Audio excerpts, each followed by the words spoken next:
The CBS Radio Mystery Theater presents...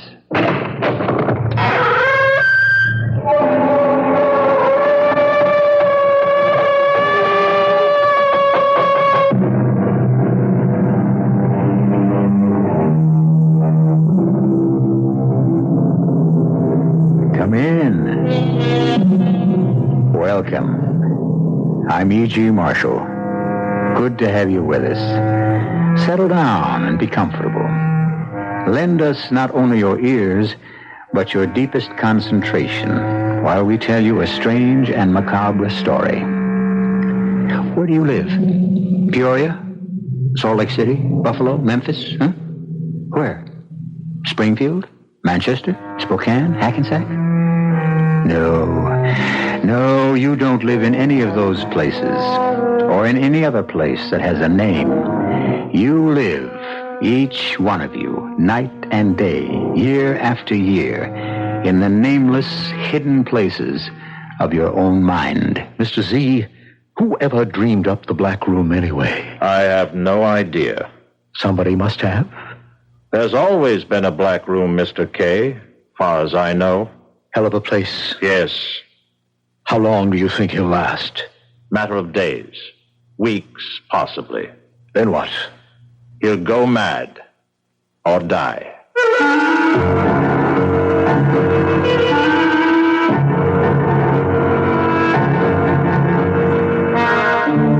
Our mystery drama, The Black Room, was written especially for the Mystery Theater by Elspeth Eric and stars Larry Haynes. It is sponsored in part by Buick Motor Division and Anheuser-Busch Incorporated, Brewers of Budweiser. I'll be back shortly with Act One.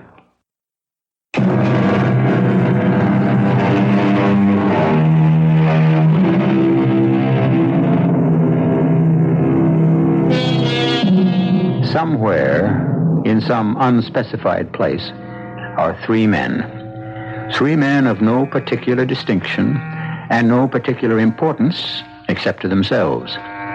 Yet the urgency of their speech and the intensity of their attitudes would make you think that something of the gravest consequence is taking place. And for all that I know, it is. Listen now to the story of The Black Room. Why me? Why me? Of all people, I'm a... Now, direct from CBS News, this special Radio Net Alert News Report. I'm Jim Kilpatrick, CBS News in New York. Former President Nixon remains in critical condition in a hospital in California. The latest medical bulletin was issued moments ago by Norm Nager, a hospital spokesman in Long Beach, California. Former President Richard Nixon remains in critical condition. His vascular system, however, is now stabilized. He has a low-grade temperature. He has a somewhat elevated pulse rate. He is on intravenous feedings and medication. His blood pressure is stable now. He is under care of a team of specialized intensive care nurses. The surgeon, Dr. Alden Hickman, is remaining near him through the night. Mrs. Nixon and his daughter, Julie Nixon Eisenhower, are with him now.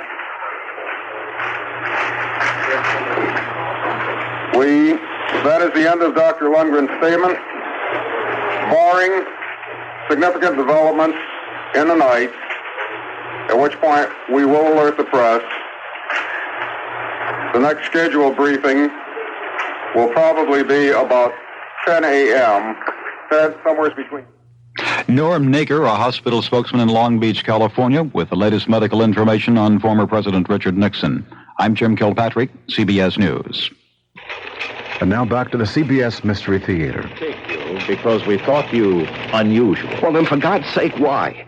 We need information. I haven't got any information. We think you have. Information about what? Look, if I have it, I'll give it to you. I'll tell you anything you want to know. You mean that? What do you want to know? Why did you do it? Do what? You know. I don't know. Do what? He's not going to tell us. What am I supposed to know? How could a man like me know anything? Look me in the eye. Step up here. Closer. Look me straight in the eye. Now, why did you do it? I didn't do anything. Come on now. He'll never tell you. What am I supposed to have done? He's hopeless. You guys, I never saw you before in my life. Who the hell are you anyway? I'm the man in charge here. And who's he? My deputy. Well, who gave you the right to bust into my house, drag me down here, and start asking me questions? Well, who gave you the right to do that? It's not a question of right. Well, it damn well should be. But it isn't. Can I make a phone call? I can make a phone call, can I? I'm afraid not. Well, everybody's allowed to make a phone call. That's what I always heard. I want to call my wife, my lawyer, somebody. Out of the question. We have no phone. I never heard of a place that had no phone. Now you have. But you just can't keep me here. It's not right. What's your idea of what's right? We'd really like to know. Well, I can't tell you offhand like that. I don't know exactly. Quite so. Neither do we. Mr. Kay, I think it's time for the black room. Right. Come with me, please. Come with you where? No, I'm not going anywhere with you. Come on. I don't have to go. Yes, you do. Come on. Do I have to? Yes, you do. Right this way. I don't understand any of this. What is this place you're taking me to? What did he call it? The black room. Why do you call it that? Because it's black. Why, painted black, black walls, black furnishings, what? But there aren't any furnishings. It's just a room.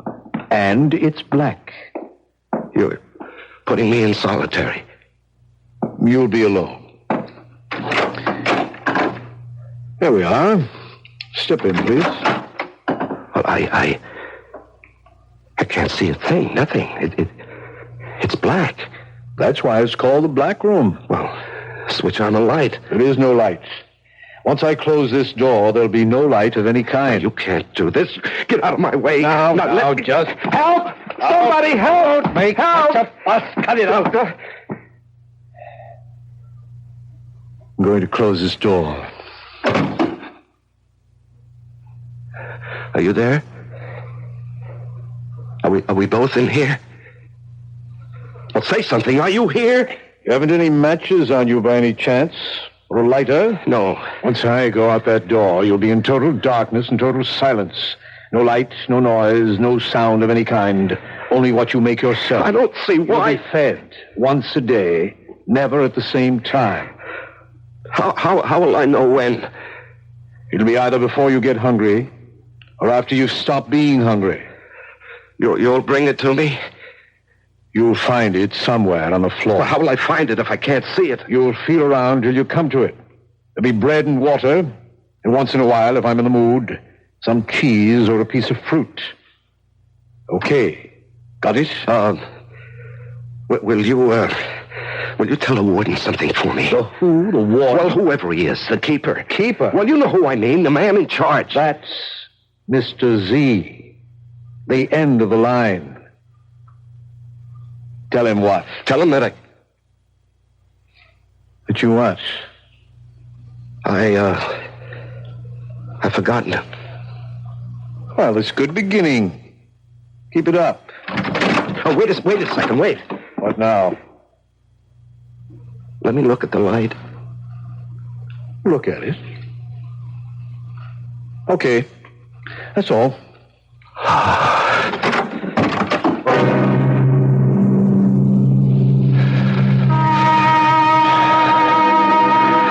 The thing is, not to be frightened. Only thing to fear. Fear itself. Yes. Why am I whispering? I should be shouting. What's that? I hear something. I hear. What is that? It's my heart. It's my heart beating. I'm hearing my own heart. The only thing I can hear is my own heart. Shh. Quiet. Quiet down. Quiet. That's better. Yes. That's better. Much better. Better. Yes.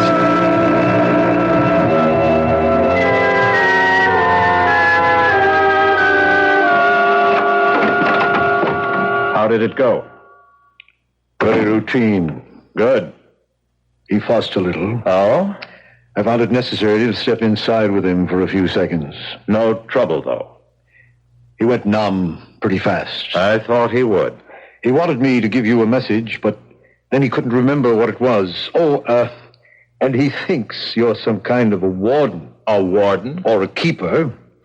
Poor man. You know, Mr. Z, I didn't much like it inside that room. You knew you were coming out. Who ever dreamed up the black room anyway? I've no idea. Somebody must have. There's always been a black room, far as I know. Hell of a place. Yes. How long will he last, do you think? Matter of days. Weeks, possibly. Then what? He'll go mad. Or die. Wonder what he's doing now. Oh? Counting by twos, then by threes, then by fours. Anything to keep from thinking. That's what they all do. Remember things. Beautiful things. Remember the ocean, the sand, the sounds of the sea, the waves, winds running on the beach. Oh, God, I'm crying. These are my tears. Come on, now, let's not have any of that. None of that. No, just remember other things. The house. No, not the house. I'm not ready to think about the house. School. Oh, yes, school. Matthew Arnold, English poet, 1822 to 1888. Yeah, something like that anyway. Is it so small a thing to have enjoyed the sun, to have lived light in the spring, to have lived, to have thought, to have done? I don't know the rest. Oh, sleep. I want to sleep. No, I'm afraid to sleep. Will I ever sleep? What's that? I heard something. Yes, I hear something. Shh. Quiet. Shh.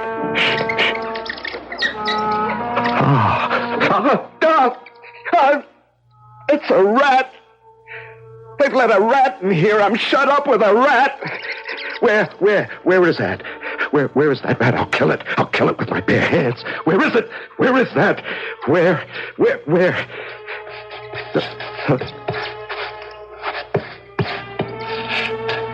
Can't hear it anymore.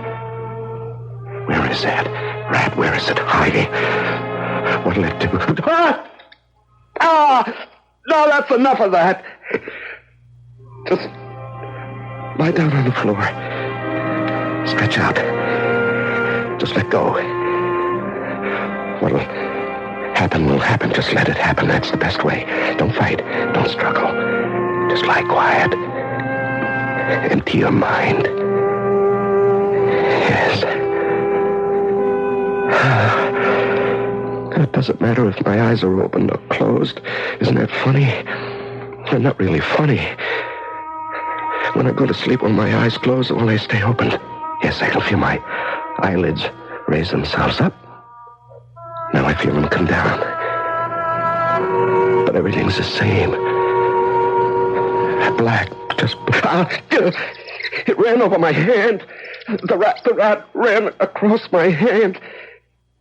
Where is it now? I don't hear it. Did I imagine that? Did I ever hear it? Did I really feel it? There. I hear it again. Now, why would they do that? Why would they put me in a black room with a rat? They must be devils. Where is that rat now? Shh. Willa makes a noise. Shh. Oh, again. ran across my hand again. And wait. Just hold on now. Hold on. It's not so bad. The rat didn't bite you, did he? No, he simply ran across the back of your hand. That's all. You're not hurt. You're perfectly all right. Perfect. Oh, you don't sound like such a big rat. Oh, you sound like kind of a very small rat. Oh, you could be a mouse. Sure, a very small little mouse. Why not? Now, if I should just lie here quietly with my arms spread out like this, would you run across my hand again? Would you? Huh? Hey, you see, I'm calmer now, much more relaxed. I'm waiting. Ah, there you were. Oh, my fingers. Oh, such light little feet, so delicate. Oh, I think you must be no more than 2 inches long. How are you, my friend? Huh? How is my mouse chum? My pal, Mr. Mouse. How's everything with you? Okay? Good. Me? Oh, I'm managing. So far, so good. Yeah. You know, I think I can hold out for a while. Anyway, at least I'm not alone. Not altogether alone. Not quite.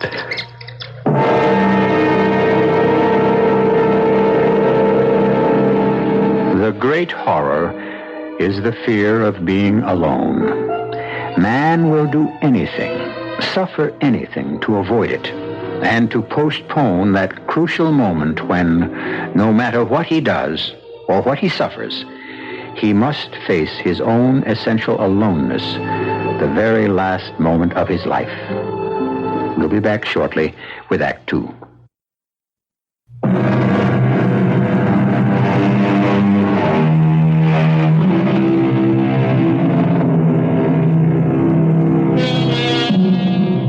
The simple man we have chosen to be our hero is confined in the black room, a bare place without light or sound.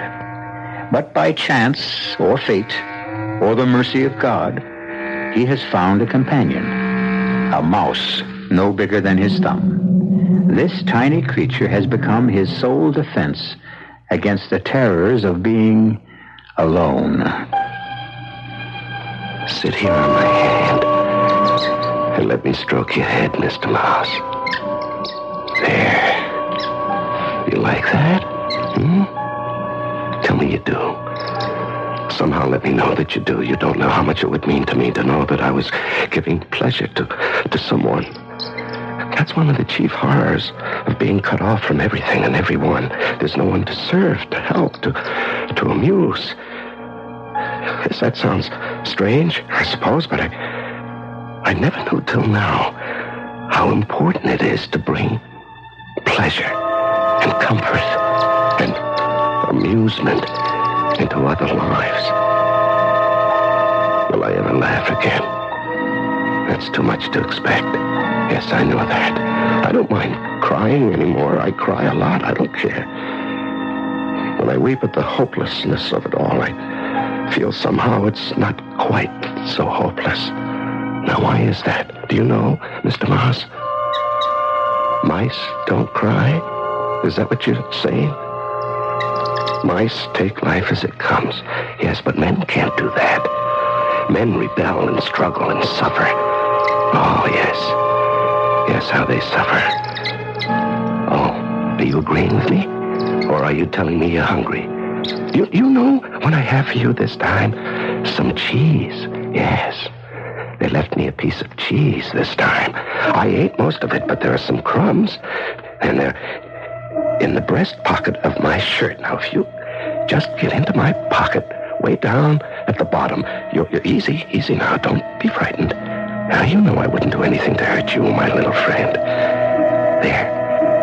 Head first. Down you go. Ah, yes, you found them. You found the crumbs of cheese. You're eating, and I'm almost laughing. Not quite, but almost. I'm almost laughing because you're so pleased.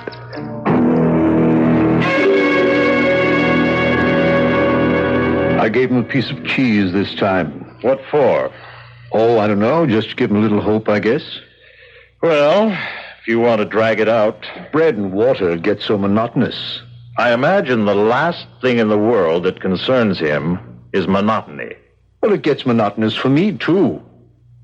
You say he's eating well. So far, every crumb. That won't last. I suppose not. Not if he's like the others, it won't. A few more days, then...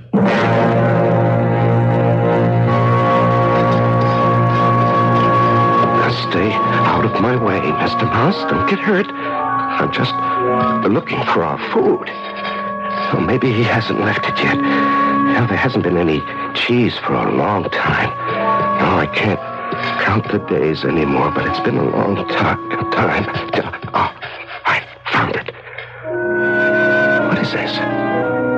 What? It's an apple. Imagine an apple.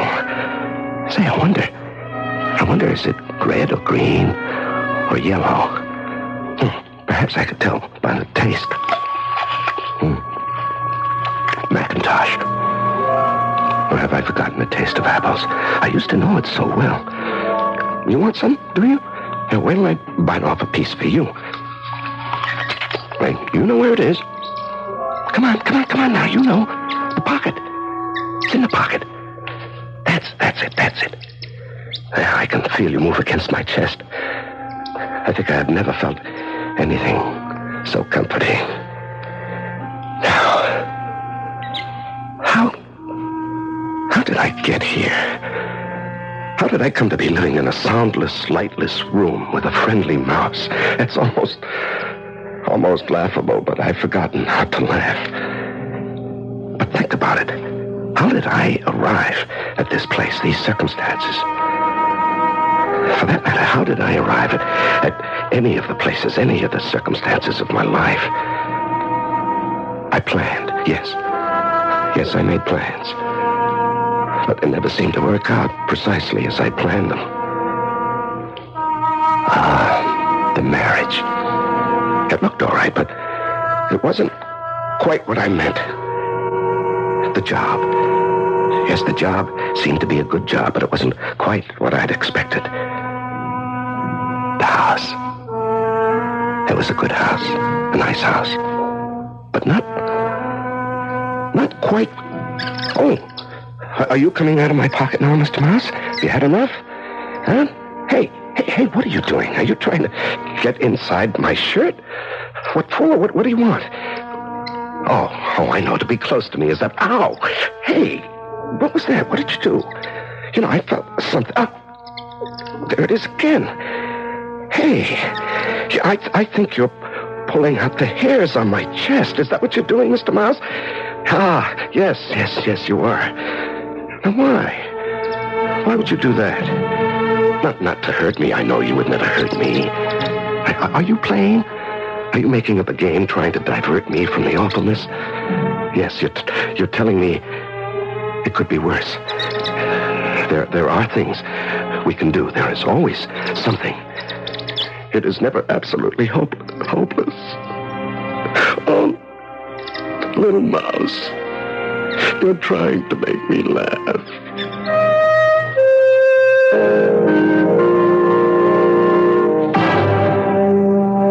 I gave him an apple today. If you want to play the game that way, I can't stop you. He ate every bit of it. There wasn't a thing left on the plate. No core, nothing. I wonder how he manages to keep up his appetite. Maybe he exercises. After this long, they lose interest. Yes. After all, what's the point? Hope can't last forever. It's got to die, sooner or later. Well, with this one, it looks as if it's going to be later. Yes, but eventually. What makes him hang on? I wish I knew. I'd give anything to know. It's darn near 2 weeks. 2 weeks tomorrow. Should I go in after him? No. Now, wait a while longer. He can't last. You're sure about that? No one ever has.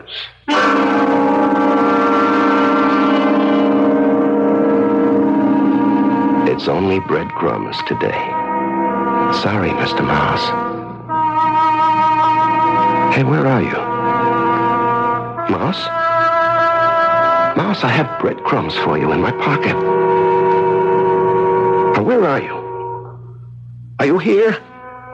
Why don't you come when I call you? Now, there's no place to go in this blackness. I can't look for you. I might hurt you. Now, why don't you come when I call you? I have food for... Oh, what a fool I am. You've gone out of the black room. You've escaped.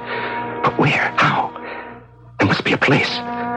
Yes, you haven't always lived in this room. You came in at some point, and now you've gone out. But where? How? There must be a place, a little place, a tiny hole. Yes, a tiny hole big enough for a mouse to get through. No, where? Where? You don't live here all the time. The black room isn't your only home. I mean, not your permanent home. You wouldn't pick a place like this. No mouse would do that. Nobody would do that. No, you came here from somewhere else. You must have. There must be a hole someplace. And you came through that hole, and you've gone out through that hole, and I'm going to find it. What's this? Is this it? Oh, that's so tiny. That's so tiny. Is that a hole? A hole just big enough for a mouse to slip through? Yes, I think it is. Then on the other side, there must be something. The blasted hole is right next to the floor. It's no bigger than my thumb. I can't get my face up to it. Yes, I can. I see. I see a light. I see light. A very little light. Oh, thank you. Thank whoever you are for this little bit of light. What's happening? What's happened to the light? There's still a little bit. There's something gray. Something milky gray. What? It's my mouse. He's on the other side of the hole. I'm looking into the small gray eye of my friend. Oh, Lord, it's too much. Who could think of such a thing? Who could think that I would be straining at a mouse hole, bent almost double, to look into the eyes of my friend, the mouse? No, it's too much. It's too much. I can't comprehend. What is there to do? What is there to do but laugh?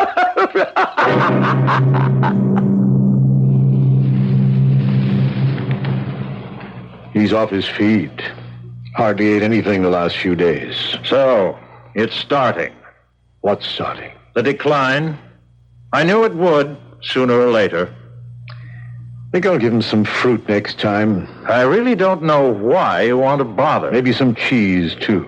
Suit yourself. Look, the idea was never to starve the poor fool. If that was the idea, I wouldn't give him anything at all. He's beginning to starve himself.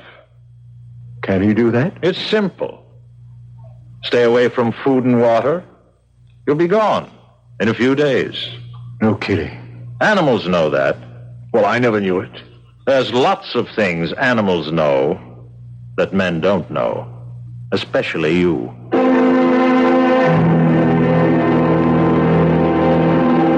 I could cry, but there's a place beyond crying. Yes, there's a despair too deep for crying. Here, in the dark and the silence, there's nobody. Not a creature is stirring, not even a mouse. I can't laugh either. I think my life is closing. What? Oh, you're back. You're back, are you? You're in the pocket of my shirt. Well, I have some cheese and part of a pear. You'll have to come to me if you want it. No, I can't look for you again. I just don't care anymore. I just don't care. I don't care anymore.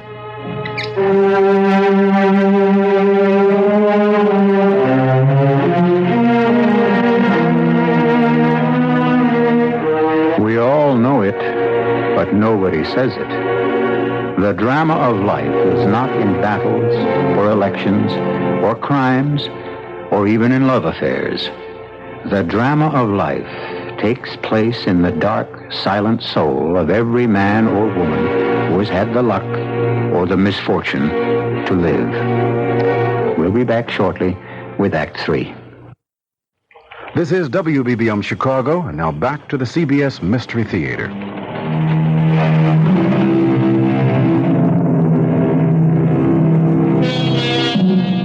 I just don't care anymore. These words were spoken by our nameless protagonist a few minutes ago, and I suppose they are the saddest words anyone can utter. I just don't care anymore. The struggle is over. Life is over when we just don't care anymore. He hasn't eaten anything for 2 days. Oh? Last thing he ate was that pear that was 2 days ago. He's starting down the slide. You sound as if you enjoy this. I don't. I think it's terrible, really terrible. It's necessary. I don't see why. I swear I don't. We need the information, don't we? But do we absolutely have to have it? I don't see why. It's the most important information in the world. I just think maybe it's not worth all this. It's worth all this and more. I don't know why. Look, you're a good fellow. And you're not the stupidest man in the world, or you wouldn't be my deputy. But there are certain things that are, let's say, beyond your comprehension. You agree?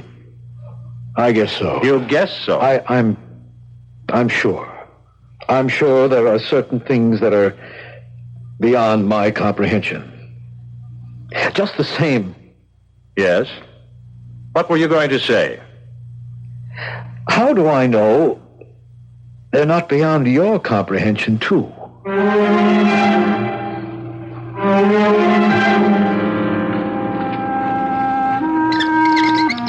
I hear you.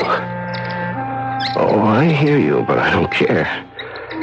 Even if I did care, I'm not sure I'm strong enough anymore to go looking for you. There must be food all over the room. Why don't you go look for it? I'm sure the faithful Mr. K has been leaving it, and I haven't eaten any for a long time. So, stir yourself and go look for it. Huh? You want me to bring it to you? Well, that's rough. Those days are over, my friend. I loved you. Do you know that? I really did. I thought you loved me in your own little mousy way, but you didn't. I was just somebody to feed you. That's all. Well, our friendship has come to an end. Mr. Mouse, has all things come to an end.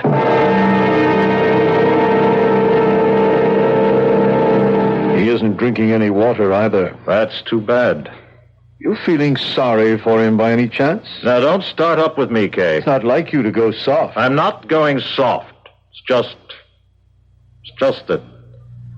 Yes? What?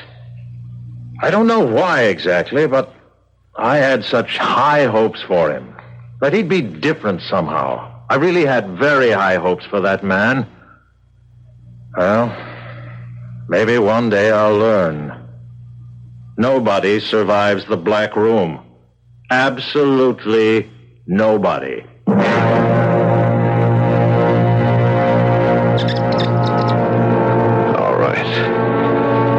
right, one more time. One last time I'll look for you. I'll bring you the cheese and the pear. My legacy to you, Mr. Mouse. My last salute, Mr. Mouse. Morituri te salutamos. Well, why wouldn't you come to me? You used to come to me. Why did you stop? You knew I needed you, that's why. I needed you more than you needed me. And when that happens, After all, you had a way out of the black room, and I didn't. Where is that little hole of yours, Mr. Moss? I found it once. Where is that? I'd like to see the light once more before the darkness closes in. Where is the little mouse hole? Is this it? Is it? Yes. Oh, I'm much too weak. I can't get my eye to it. I forgot how hard it was. I can't.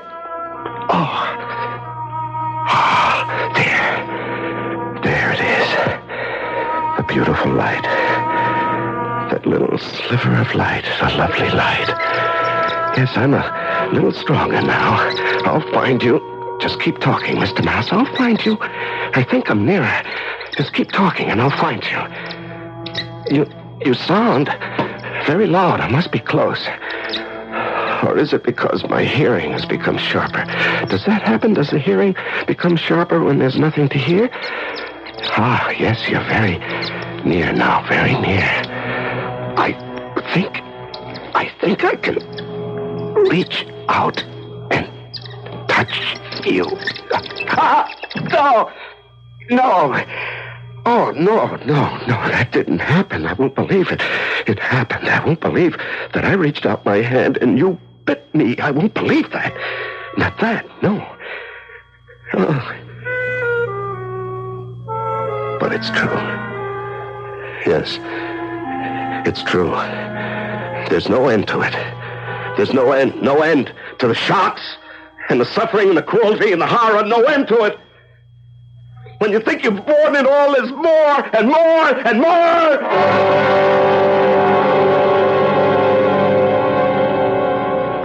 How is he? Not eating, not drinking, nothing. Too bad. I think it's time to go in. You think he's alive? I don't know. He could be, I guess. Okay. Go on in. I hate this part. Oh, Mr. K. Yes? If he should be alive, by some chance, and if he should be even remotely in his right mind. Oh, I doubt that, Mr. Z. I know, but if he should be, take him upstairs and let him take a shower. Let him shave, give him some clean clothes, and bring him down here to me. That's it. If he's alive and in his right mind. Well, there's always a chance.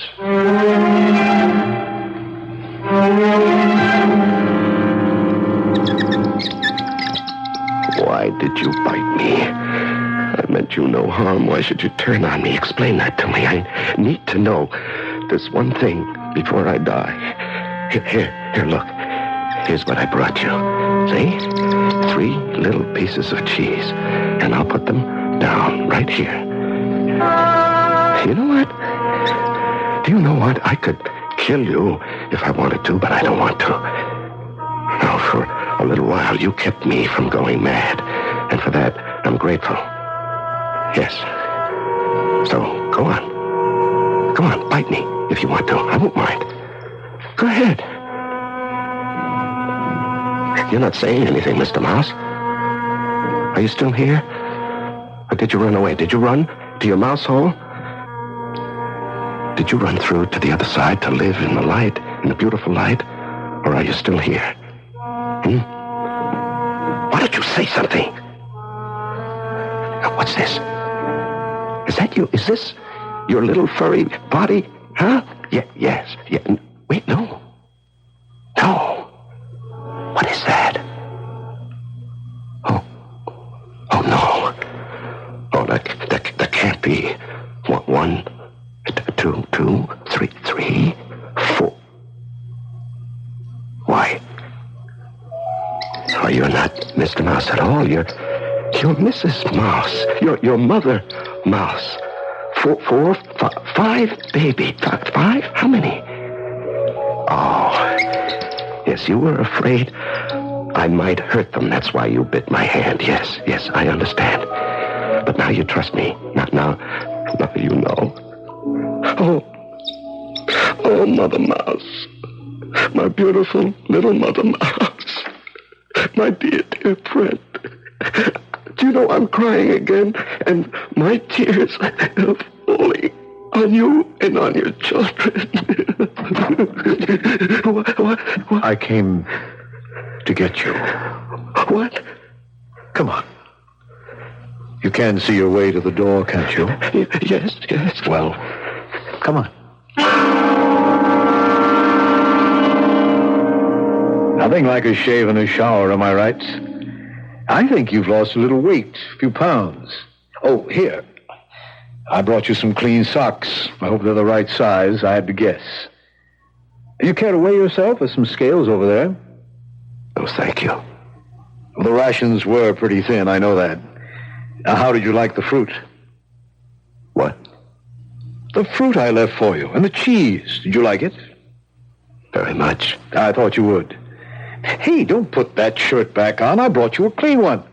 Here, I think it'll fit. Thank you. Now, give me your old one and I'll throw it out. Don't touch that shirt. Huh? Keep your hands off that shirt. You want to save it? It's pretty dirty. I want to save it. I'll wash it for you. No, leave it alone. You want it the way it is? Just the way it is. If you say so. Well, you ready? Yes. Let's go visit Mr. Z. He's dying to talk to you.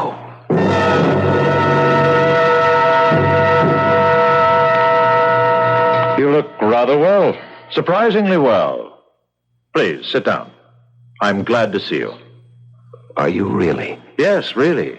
Very glad. You've no idea how glad. It's been, let's see, 26 days. That's remarkable. Truly remarkable.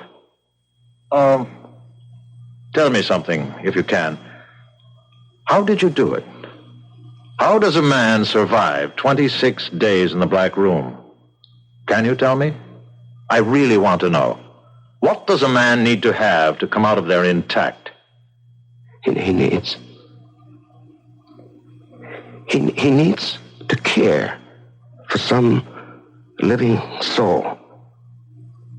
That's all he needs? He needs to care a lot. That's all? Just that? That and a little light. You're very tired, aren't you? Yes.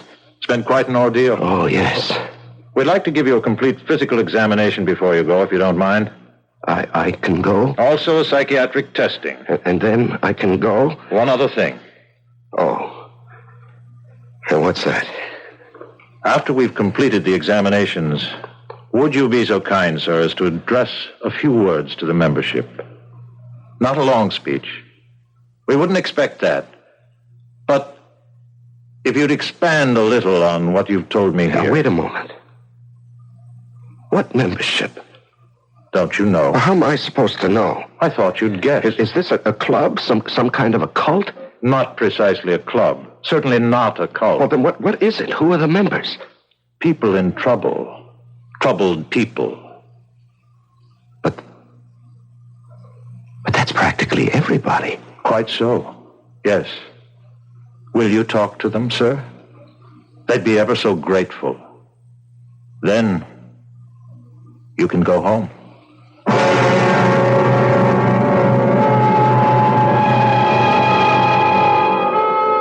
Where do you live? Main Street? Lakeshore Drive? Mulberry Lane? Park Place? Lenox Avenue? Corner of 4th and Walnut? 3 miles out on Route 7? Come now. You know better than that. You may hang your hat anywhere at all, but you live in the black room of your own mind. I'll be back shortly.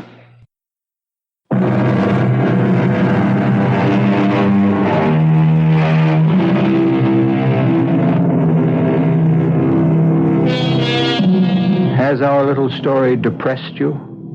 Made you unhappy? I hope not. And if it has, I'm sorry. I'd like to leave you with a piece of gentle advice. As long as you must live in the black room at the center of yourself, get to know it. Know it well. It will frighten you, yes, but it will reward you, too. in ways you would hardly believe. Our cast included Larry Haynes, George Petrie, and Peter Collins. The entire production was under the direction of Hyman Brown. Now, a preview of our next tale. What is the whole contract? That while a person owns this dark imp in the bottle, any request that concerns money, gold, or wealth, no matter how unreasonable, will be satisfied. And that to dispose of this creature and its spell, you must sell it for less than your original price. Oh, here. $7.40. $5 is enough. Okay. Cheap at nearly half the price. Oh, think first, Barry, think. Remember, it will keep you rich as long as you live. But remember, too, if you do not sell it for less than you paid for it before you die, your soul will surely rot in hell for eternity. Radio Mystery Theater was sponsored in part by Anheuser-Busch Incorporated, Brewers of Budweiser, and Buick Motor Division. This is E.G. Marshall inviting you to return to our Mystery Theater for another adventure in the macabre. Until next time, pleasant dreams.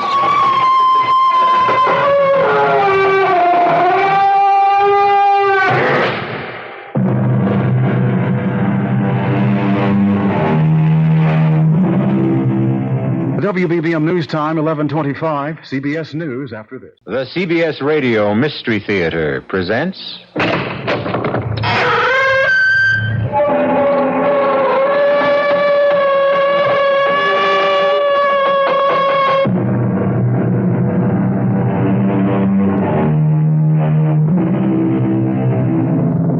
Come in.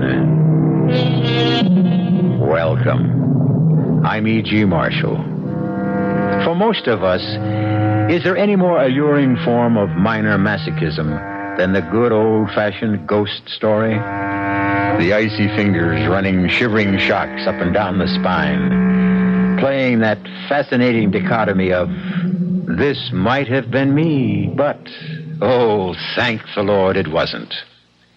So this ghost story begins with Joel and Jane Trent, early 20s, married 8 months, starting out in life with a future unlimited, except the present unfortunate necessity of counting every penny to make life work and to live in some dignity and comfort.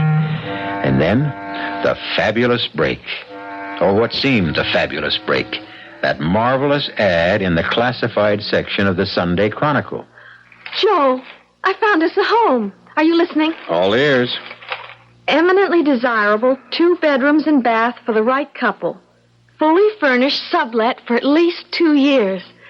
Please, not before 10 a.m. Sunday, HSM Apollyon, 27 Southwest 62nd Street. So? So what? That's right off Central Park. It'd cost a fortune.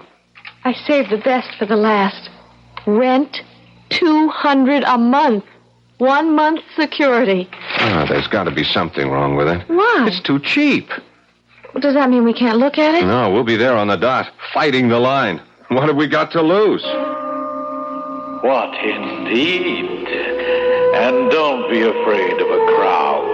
Yours is the only paper this ad will appear in, because it's you I want. One advantage of being a rather special printer's devil.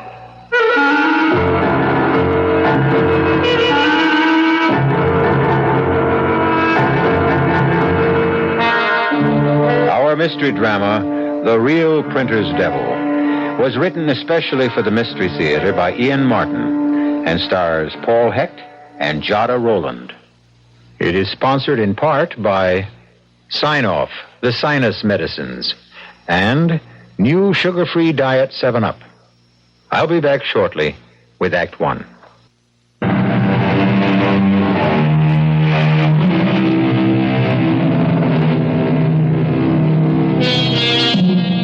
Could there be a more mundane, run-of-the-mill beginning to a really haunting ghost story than two young people on the way early on a bright Saturday morning to answer an ad for a sublet furnished apartment?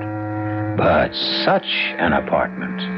From their point of view, a steal at the price, at the location, containing everything they ever wanted, a long-term lease, a promise of heaven. But from another point of view, oh, well, that, as we shall see, is the hell of it.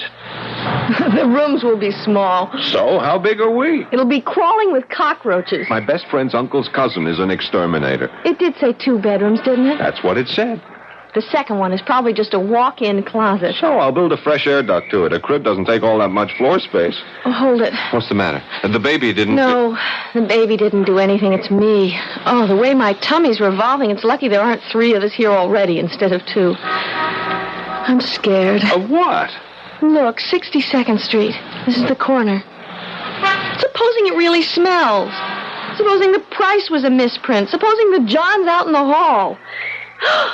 Suppose someone got there first and took it. No way. It isn't even 10 a.m. yet. Oh, never mind. Let's get going. What was the number? 15? 17? 27. There it is, on the other side of the street. Oh, it's an attractive building. Yeah. Hey, there's a nice little garden around the main door. And it looks so well kept up. Oh, Joel, it just seems too good to be true. Well, come on. Let's find his bell. Here it is. HSM Apollyon. That's our fairy godfather. Don't call him that. I don't care how gay he is. The apartment's all I care about. Press the bell. Okay. Be ready when he buzzes down. Yeah. Oh, why doesn't he answer? Maybe he's in that John down the hall. Oh, you... Enter, my love. Oh, I love the carpet. Bittersweet. I hope nothing I said hurt his feelings. Well, the elevator's waiting. Let's get it over with before I faint. I have a few butterflies myself. Got the floor number? Yeah. And we are off. Everything's so clean and efficient. Well taken care of. You sure it wasn't East 62nd? No, look, here, 27 West. I hope it's not too high up. What floor is it? Oh, forget it, darling. That's for later. Well, here we are. Aha! I thought I heard the lift. My Anglican background, or I should say English. Elevator, I meant, of course. Are you here to see the flat? Apartment, I mean, naturally. Yeah, we are. I'm Joel Trent. This is my wife, Jane. HSM Apollyon here, and won't you come in? You know, everyone always thinks I must be retired Navy or something. HMS, you know. His Majesty's ship, whatever. Only it isn't. It's HSM. Stands for something quite different, I assure you. And besides, I'm not one for water at all. Can't abide it. Well, this is the vestibule, or the foyer, or perhaps the hall, you'd call it. As you can see, it's very much like any other of its kind. Oh, not at all, Mr. Apollyon. It's absolutely fabulous. Oh, well, not exactly, but how nice of you to say so. One does do quite a bit of traveling, and some of the things you see, particularly those from the East, are quite, well, I won't say fabulous, unique, perhaps. Now, that Chris, for example, would you believe that it has both perfume and poison forged into the steel of its blade? And the sorcerer's cane, well, that's real hair, you know, at the handle. Now, which would you like to do first? A cup of tea and get acquainted and then do the flat, or the other way around? Oh, if you don't mind, I'm just dying to see the apartment. I mean, the flat. Then off we go. Oh, no. By the by, before we do start, only because once before I did have quite a disappointment after showing a rather peculiar individual the apartment some 19 years ago. This man went all the way through the apartment. He was some sort of a minister, as I remember. And after deciding to take it, he changed his mind when he learned the number of the flat. You did notice it, didn't you? Joel knows it. I don't. What is it, Joel? It's apartment D. On the 13th floor. Oh. Well, that's just a silly superstition, isn't it? Isn't it? Yes. Well, now, shall we have a look about?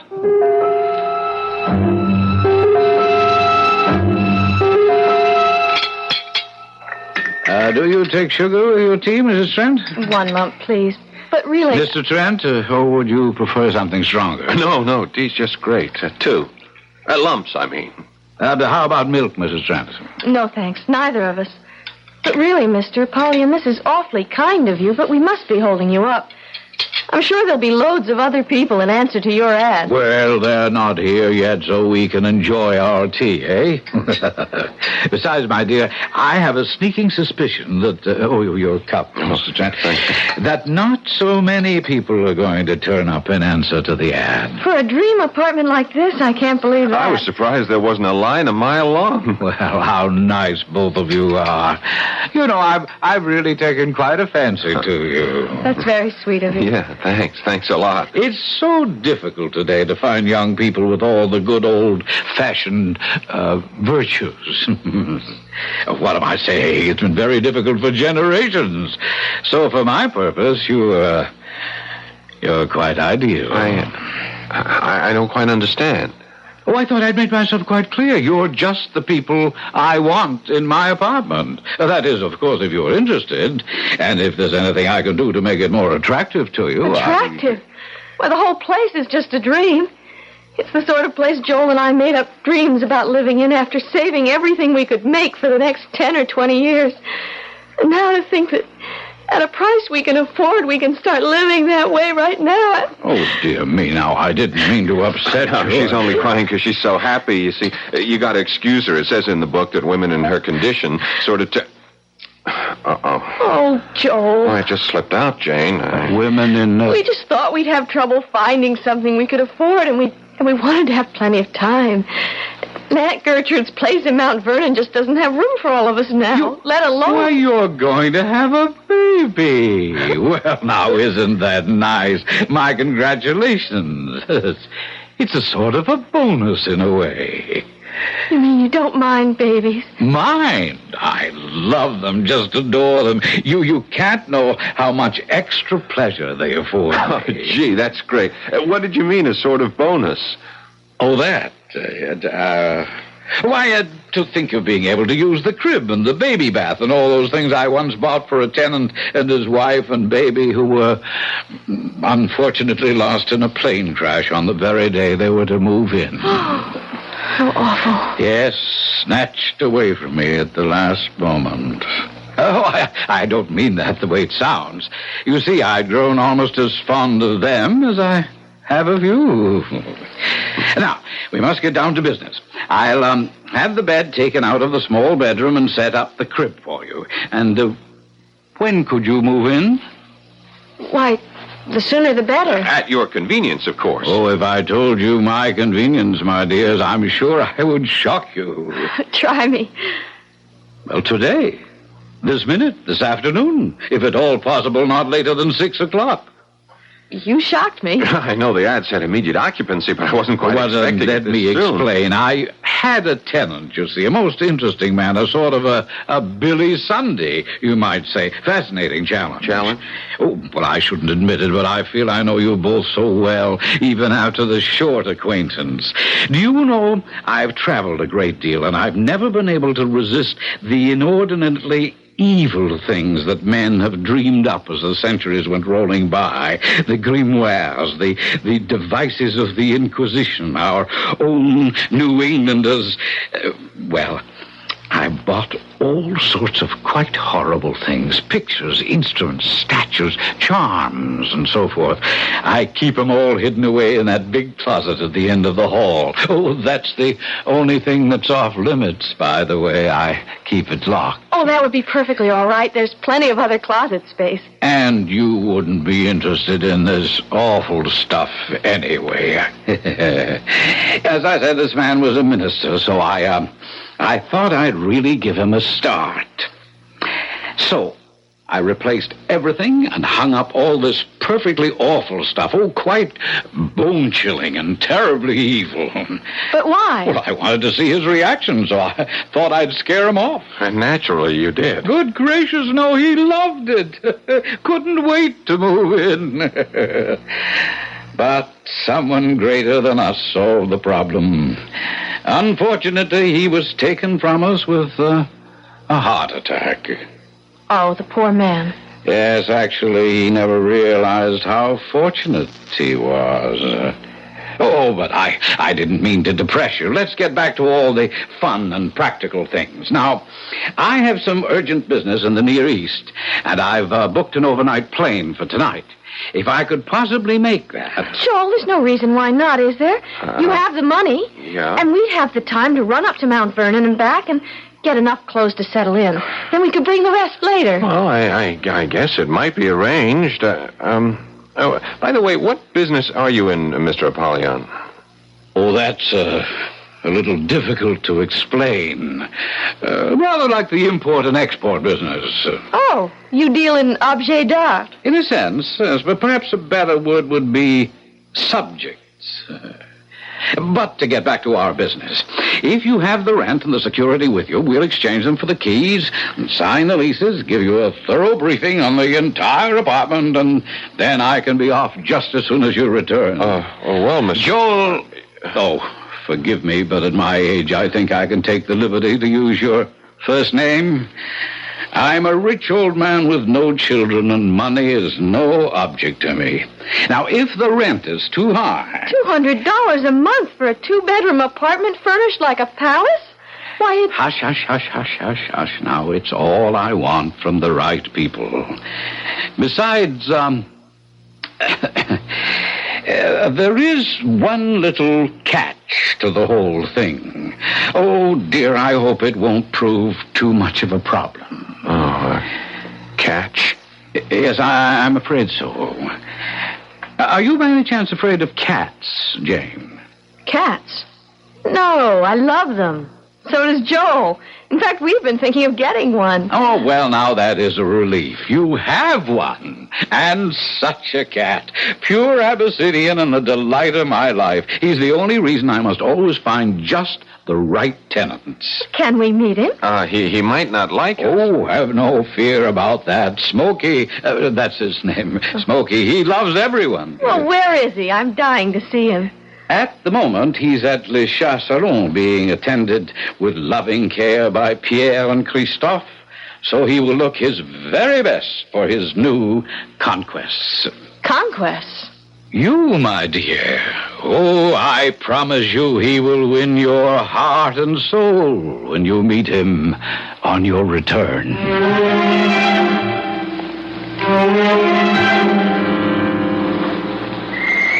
Well, what do you think? Oh, darling, it's marvelous. Just what we need. Yeah, and just what we can afford. You won't have to go tiptoeing around Aunt Gertrude's every night. We both won't have to take a subway and a bus for 45 minutes to get to work every day. We could even walk. Jane, darling, the whole wide world's our oyster. Don't you agree? Yes.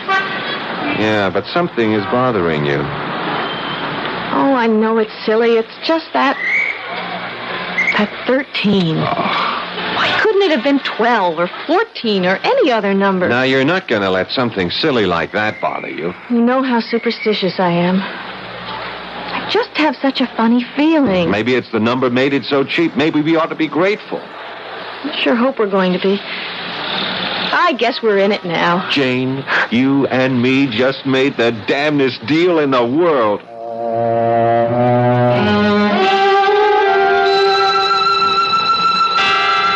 If only Joel could know how prophetic those words are. If only all of us were a little less gullible, the devil might have a long, hard task that could even discourage him. And if only he'd just take the people who are going his way.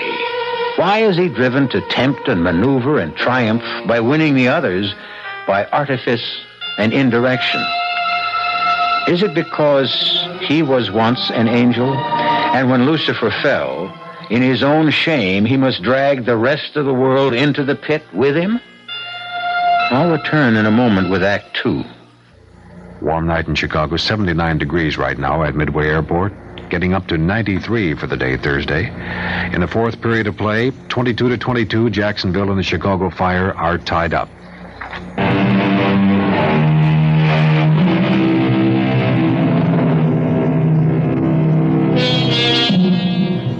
Rocking in her chair, the bright hook flashing as she crocheted away at another rug, Aunt Gertrude found it hard to share completely in Joel and Jane's bubbling enthusiasm. 2 reasons. 1, she knew how large a gaping hole they would leave in her lonely life. And 2, Aunt Gertrude was a pragmatist. You say only $200 a month for that apartment. Where shall I put my baseball spikes? Oh, Lord, do we have to take those? What did you say, Aunt Gertrude? Well, I just can't get over the price. It's a giveaway. I know, but we do have to take care of the cat. Oh, my, such a chore. Open a can twice a day. Don't forget the litter pan. Now, don't change the subject. Tell me, what's wrong with the apartment, I wonder?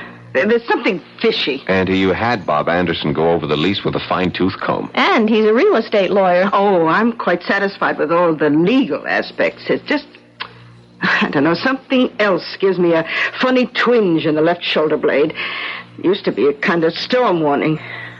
Now I guess it's just arthritis. Don't worry about us, Auntie. And please don't have any doubts. Why, have you been having some... For the love of Mike, would you 2 Cassandras? Would you lay off? Here we have the break of a century. Oh, you're quite right, Joel. I guess I'm getting so old that the milk of human kindness is beginning to sour. Now, I feel just like both of you. It's just too good to be true. And to be practical, it does solve all our problems. There really isn't room for the 3 of us in this tiny apartment of mine, and when the baby comes... Like the clowns climbing into the midget car. Yeah, well, I'm going to miss not being part of bringing up that baby, though. Oh, you'll have plenty of chance. I'm going to leave that bed in Baby's room as well as the crib. Besides, there's a huge couch in the living room. There's the cab. Oh, brother, are we all packed? Yes. Well, I guess this is it. I'll take the heavy suitcase out first. Oh, it's going to seem strange with only 1 instead of 3. At least we're not changing numbers. Oh, the cat makes 3. He's pretty special. He's an Abyssinian. Oh, what's that? Oh, they're gorgeous. Looks like a Siamese with blue eyes and a lovely gray coat, like the gray in chinchilla, only shorter. His name is Smokey. Come on, Janie. Rustle the bustle. Our chariot's waiting. Oh, wait a minute. I need the phone number. Jane, take a couple of the shopping bags out, will you, honey, while I write it down for Andy? Sure. Only how did you get the number? I forgot all about it. I took it off the bedroom phone. Let me see. 313 1313. Oh, my, that's a terrible number, especially after apartment 13D. Janie doesn't know it yet. I want to break it to her slowly. Oh, you superstitious people. Oh, I got a twinge in my shoulder blade now like I was bit by a horse.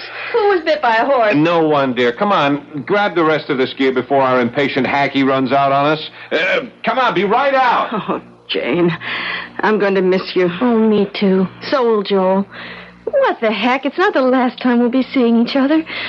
Don't forget we're having dinner Thursday night at the New Dig. Oh, that reminds me. Just in case I forget the address, can I have your copy of the newspaper? Yeah, well, no, I left it downtown. Oh. Don't worry, I picked you up a fresh copy. The ad is on page 37, column 5, first one in furnished apartments. Now, look, this really is goodbye. Let's go. I'll worry about you. Promise me to call as soon as you're settled. Okay. Oh, it might be almost midnight. Come on.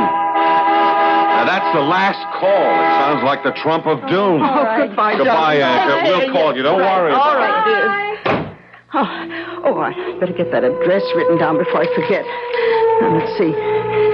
Page 37, column 5. Oh, furnished apartments. Here we are. Oh, that's very strange. The ad isn't in this paper. There's no ad at all.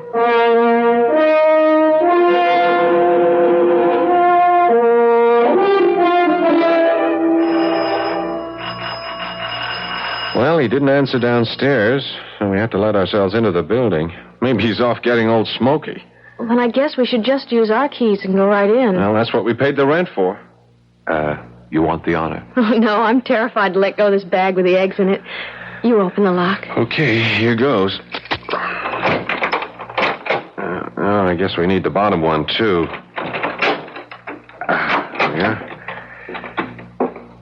Mr. Apollyon? You try, you're louder.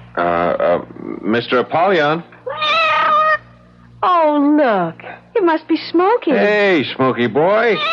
Oh, isn't he cute? Rubbing himself against your leg, just as if he'd known you all your life. But where's Apollyon? Hey, you don't suppose that he's... Look at Smokey. He's backing off as if he was inviting you to come in.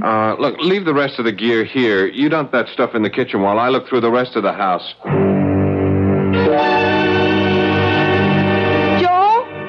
Joel? Yeah, Jane, what is it? There's a note on the refrigerator door explaining everything. There's nothing to worry about. Oh, what happened? Darling, you know the oil shortage. They canceled the plane he was to leave on because of too few reservations, but offered him a seat on an earlier plane. Oh. Well, that's a relief. What are you getting all head up about? I don't know, Jane. I just had a kind of nutty feeling. I don't know what to call it. Death, I guess. I honestly thought I was going to find that nice old man lying somewhere with a heart attack or something. Yeah, I feel silly enough as it is. Now Smokey's laughing at me. Not him. It's explained on the very detailed note on the fridge. It's Smokey's din-din time. Oh. He's hungry. Look what he gets. Ugh, looks like raw flesh. Well, whatever it is, you can see he loves it. That cat is losing its attraction for me. Oh, don't be a goon. Look how crazy you are for steak tartare. Well, that's different. You give him some mouthwash after he's through. Where are you going? I'm going to bring the rest of our stuff in. Great, just dump it in the bedroom. I'll sort it out later. Oh,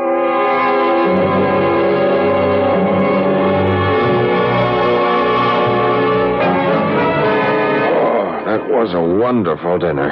Oh, ought to be. Took long enough. What time is it? Gee, I don't believe it. It's just midnight. Oh, it's been a long, glorious, wonderful, relaxing... What's that? I don't know. Joel, that was a shot. No, don't be silly. She walked out on him and shut the door. She? Or he, someone. Didn't old HSM give us a rundown on our neighbors? Let's see. According to the bulletin he left on the fridge door, upstairs, no problem. A very ancient hermit who winters in Florida and seems to estivate in summer? What's that mean? Advantages of a classical education. If you sleep through the winter, you hibernate. If you sleep through the summer, you estivate, from the Latin estivare. And I thought the Greeks always had a word for it. No, I'm pulling your leg. I haven't the faintest idea what it is. What's the poop on our other cliff dwellers? Let's see. A, across the hall is a widow who just left on a round-the-world cruise. B, next door is a couple of swingers who never seem to be home at the same time. Yeah. And next door are two young kids he thinks we'll like, who go to the movies and theater a lot. Okay, I'll blame the noise we heard on the swingers. Let's hope that's their last contribution for tonight. Well, we're forgetting the dishes tonight. Oh, good. We're going to bed and pull the covers over our heads. It mightn't be a bad idea. Okay, let's go. Well, what are we standing here for? You're not just standing. I have my arms around you, and I'm loving you, and I'm wondering if maybe I was just the most trusting, gullible dum-dum in the world, and maybe you should fetch me a smart karate chop to the left temple. What are you talking about, my darling idiot? I'm just wishing your darling idiot hadn't taken all our dough and paid it out in cash for security and the first month's rent. How's the bed? Like floating on air. Then look a little happier. I'm just remembering I forgot to call Aunt Gertrude. Well, you can't call her now. It's after 1 o'clock. Hey, where are my pajamas? In the old beat-up case on top. Toilet stuff, too. Oh, but before you do that, could you do me a favor? Sure. I forgot my calcium pill. It's with all the vitamins in the kitchen. Okay, I'll be right back. Oh, Lord. Please don't let me have made a terrible mistake. I loved this apartment so at first, but now... Joel? Who's that? No. Please. Oh, Smokey. Oh, what a start you gave me jumping on the bed like that. Oh, you mad at me? Why are you looking at me like that? Did I forget to say goodnight? What is it? You want me to come somewhere? Oh, maybe I should have given you some milk. All right. We'll take care of it. No, the kitchen's that way. Not... Where is it you want to go? Joel, come here. I'll be right there. What is it, honey? It's Smokey. Look at him. He came and got me and led me here. And he seems desperate to get into this closet. And that's the one Apollyon has all his little ghoulish treasures tucked away in. We couldn't open it anyway. It's locked. Try it, just in case. Oh, there may be something of Smokey's that got locked in there by accident. Okay, here goes. Oh, how terrible. How terrible. And vicious. And unspeakable. And vile. Oh, no wonder that man. Oh, Joel, close it up. Oh, just shut away that horror. Oh, for God's sake, take me to bed and help me forget I ever saw it. Okay, honey. What about Smokey? Whatever it was, he found it and ran. Close that door up. Shut it. Oh, I wish I could think I'll ever be able to shut it out of my mind. No wonder I thought this was all too good to be true.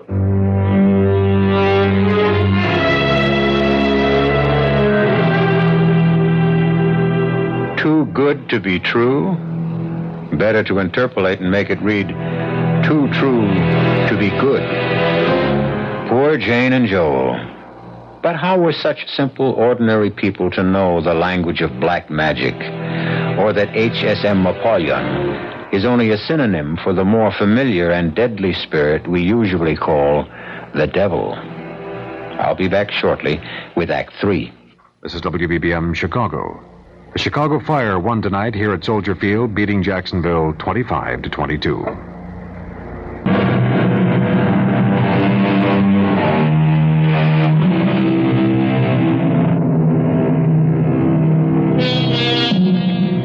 A short and classic definition of tragedy is the downfall of a noble person whose character is flawed by a single weakness which causes him to break a moral law, which leads to his destruction. But how much more tragic is the destruction of the innocent, particularly when they happen to cross the path of someone who makes their disaster equally inevitable. Which brings us back to Joel and Jane Trent. Jane? Yes, darling? You stopped shaking. You think you can sleep now? I'm sorry I was so childish before. I think it's because I'm carrying one. No, you aren't childish. I'm just the same. I got the willies, too. I guess it's just because it's all so strange to us. I think so, too. Well, let's get a good night's sleep, like everyone else has had. Good Lord, what was that? I don't know. It's from upstairs. It must be the old man. What's happened to him? I don't know. Just pay it no attention. Pay it no attention? No one could sleep with that noise going on. I'm going to go up and tell him to stop. Oh, no, please. Don't do that. Please don't go up there. Oh, why not? Are you going to be ill? No, it's that up there. You mean our noisy neighbor? I'm scared, Joel. Yeah. I've had about all I can take, and that noise is really driving me up the wall. Yeah, me too. I know what I'll do. I'll call the superintendent. Got his number on the sheet?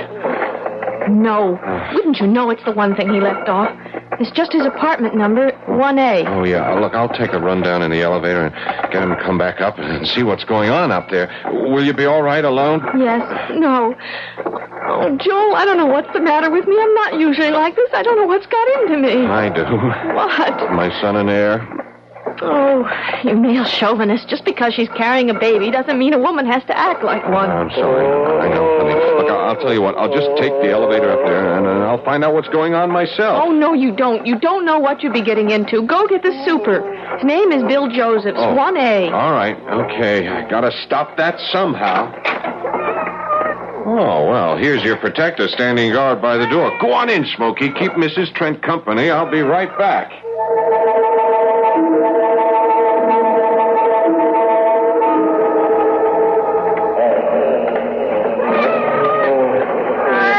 That ghastly racket up there doesn't turn you a hair, Smokey. Then you're a male cat, so I suppose that makes us totally different breeds. Joel? Yeah, Jane, it's just me. Would you believe it? That damn elevator's out of order. I rang and rang. It just stays in the first floor. That damn racket's still going on. Yep. Only one it doesn't bother is old Smokey here. Joel, are there fire stairs? Yeah, but I'm not going down any 13 flights just to find a locked door. All the doors, even ours, have a safety lock on them. What are we going to do? Well, first off, I'm going upstairs to tell Barnacle Bill, or whatever his name is. It's Nemo. Oh, like Captain Nemo in 20,000 Leagues Under the Sea? I guess. Okay, I'm going to tell Nemo to up anchor and get out of range. Joel, don't get into any fights. With a guy old enough to be my great-grandfather?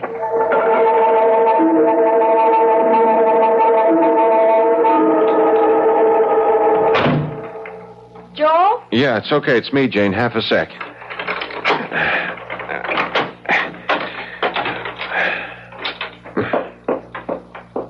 Joel? Yeah, I'm right here. Well, what did he say when you got him to open the door? What was he doing? I don't know. He didn't open the door.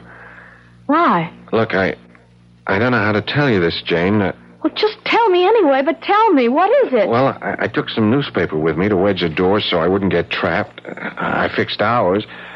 Then when I got to the top of the stairs, it was a different kind of door. Well, what do you mean, different? Well, it was, one of those heavy steel fire doors with a big, heavy strap bars you slide home. Well, why would 14 have a different kind of door from ours? Because... Oh, well, look, Jane, darling, maybe I just try to skip the... Well, you better not, or I don't know what might happen to... Well, all right, take it easy. Just hang on, because I'm going to have to give you a real rocker. Let me have it. It's a different kind of door, because there isn't any 14th floor at all, or 15th, or 20. All that's over us is the roof.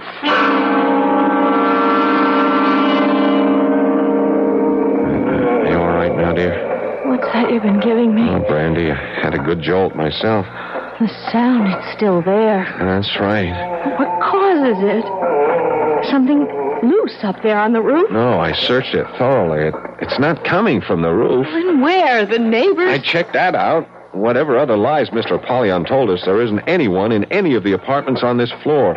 I've done everything but break down the doors to make sure. Then what are we going to do? I can't take this all night, Joel. Nobody could. I am going to call the police. I don't know what we've gotten ourselves into, but we are now getting out. Oh, I'm afraid it's a little too late for that, Mr. Trent. Apollyon, where the devil are you? Sitting right in front of you. In his other form. Smokey. I should have known from the beginning, from his eyes. Shine a strong light in a cat's eyes, and what happens? The pupil closes up. Into a long, narrow slit. But in a human being? It closes into a tight, round, dark circle. Like Mr. Smokey. Look as the lamp shines in his eyes. Yes, very observant, Jane. I should have been more careful. But since the illusion serves no function anymore, I might as well resume my Father Christmas skies. Normally, I wouldn't have had to return to it except for you. Why not? Oh, people act in so many strange degrees. Some just go to sleep no matter how strange the noise is. Some trap themselves between floors. Some very hysterical ones try to leap from roof to roof. Some break through the neighbors' doors and meet quite unexpected deaths, since there's nothing but space beyond them. And some sit awake all night, not realizing that morning will never come again. And some are... a little troublesome. But none escape? Well, it wouldn't be very good for my reputation, would it? Who are you? Oh, Jane, you tease me about my classical education. Little good it served me. Apollyon, of course. A synonym for the devil. And the HSM? His satanic majesty, I presume? We all have our little conceits. Well, this time... maybe we can take that conceit down a peg or two. Not with the phone. It's not connected. As a matter of fact, it doesn't really exist. Huh? Listen. Now what? Well, if you will forgive the devil quoting scripture, or to be more exact, the book of common prayer, as it was in the beginning, is now, and ever shall be. You'd kill us? Oh, my dear, as attractive as they are, I have no interest in your corporeal presences. The soul is all I'm after. Oh, you won't get ours without a fight. Oh! There was no pain, my dear. You killed him. But you won't get me. Jane, it's too late. The contract is made. The elevator. The elevator. No, don't step in there. The car is...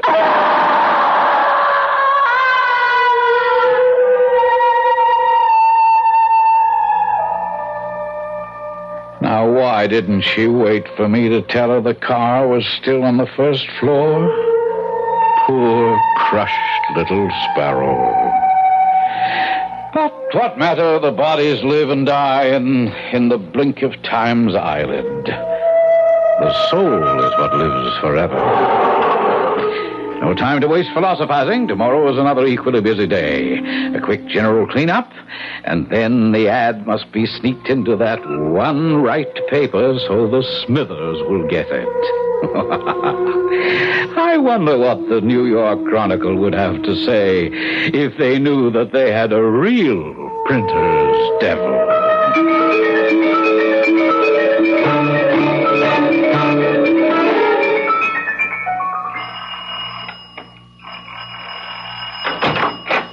Yeah? Oh, look, my name is Gertrude Conway, and my niece and her husband are renting Mr. Apollyon's apartment. Now, I've been trying to call them ever since last night, and I have now not only been informed by the telephone company that there is no such number, but that there could be no such number. Also, Jane, my niece, she promised to call me if I didn't call her, and even if she thought last night was too late, she would have called this morning. You see, she's going to have a baby. Oh, well, then maybe she went to a hospital. In the middle of her second trimester. Huh? The baby is less than 5 months old. Oh. Still, it doesn't matter anyway. Now, I've checked with all the hospitals, and she has not been admitted. Now, I'm worried something may have happened. I want you, please, to take me up to the apartment with the keys. Oh, what apartment? Mr. H.S.M. Apollyon, who sublet it to them. Lady, we ain't got no Mr. Apollyon on it, or whatever his name is in this building. Oh, certainly you have. This is 27 Southwest 62nd Street, isn't it? Sure, that's right. Oh, very well. It's apartment 13D. 13D? That's right. Well, that solves the whole problem. Oh, good. There ain't no apartment 13D in this building. What? Point of fact, lady, there ain't no 13th floor. You know, like most New York buildings. We go from 12 to 14 and then right up to 30. Are you sure? Look, I've been running this building for 22 years. Oh, my God. I have this terrible feeling there's something awfully wrong. Nothing unusual happened around this building last night or in the neighborhood. No. Quiet as a church, ma'am. Not even a mugging. And believe me, I get all the word when Officer Strauss drops in for his morning coffee. But two healthy young people can't just disappear into thin air.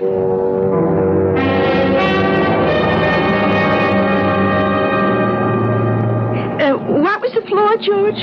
13. Good thing we ain't either of us superstitious, huh? Yeah, not at this rent. Look out for the catch, huh? Don't worry. You just trust me. Aha! I thought I heard the lift. My Anglican background, I should really say English, actually. Elevator, I meant, of course. Are you here to see the flat? Apartment, I mean? Yeah. I'm George Smithers, and this is my wife, Violet. H.S.M. Apollyon here. Everyone always thinks I'm Navy, but I'm not.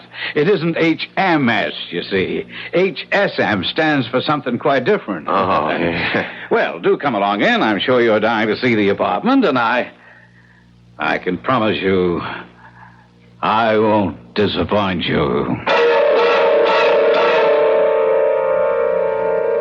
2 more sacrificial lambs to the slaughter. Their doom, of course, is sealed. But, as Mr. Joseph says, so many people disappear in a big city every day. Not quite in this way, of course. But I suppose you can never be too careful. The sad trouble is that, as Elizabeth Barrett Browning said, the devil is most devilish when respectable. I'll be back shortly.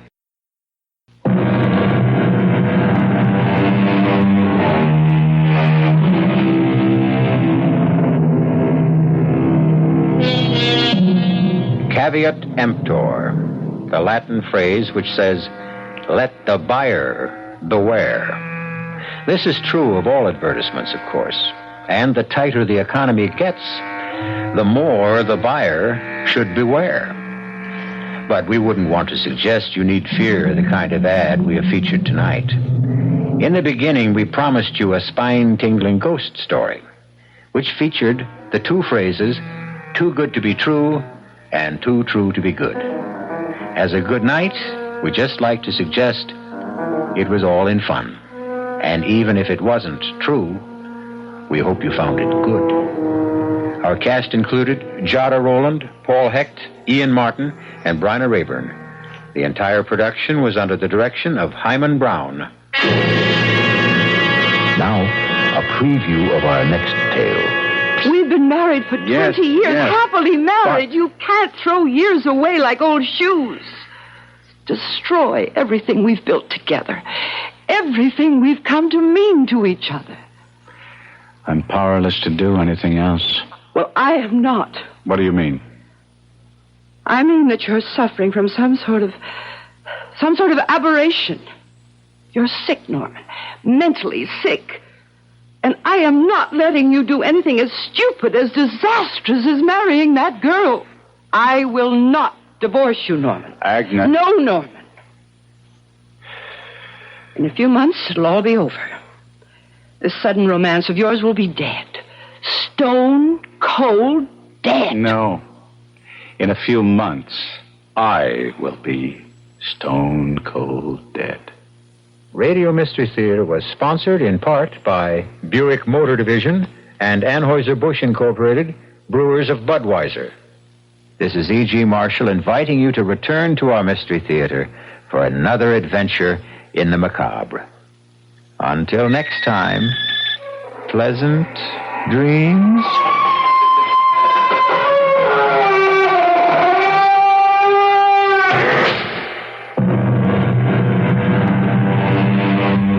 This is WBBM Chicago, News Radio 78. 23 minutes after 11 o'clock is our time. Weather Command says warm tonight. The CBS Radio Mystery Theater presents...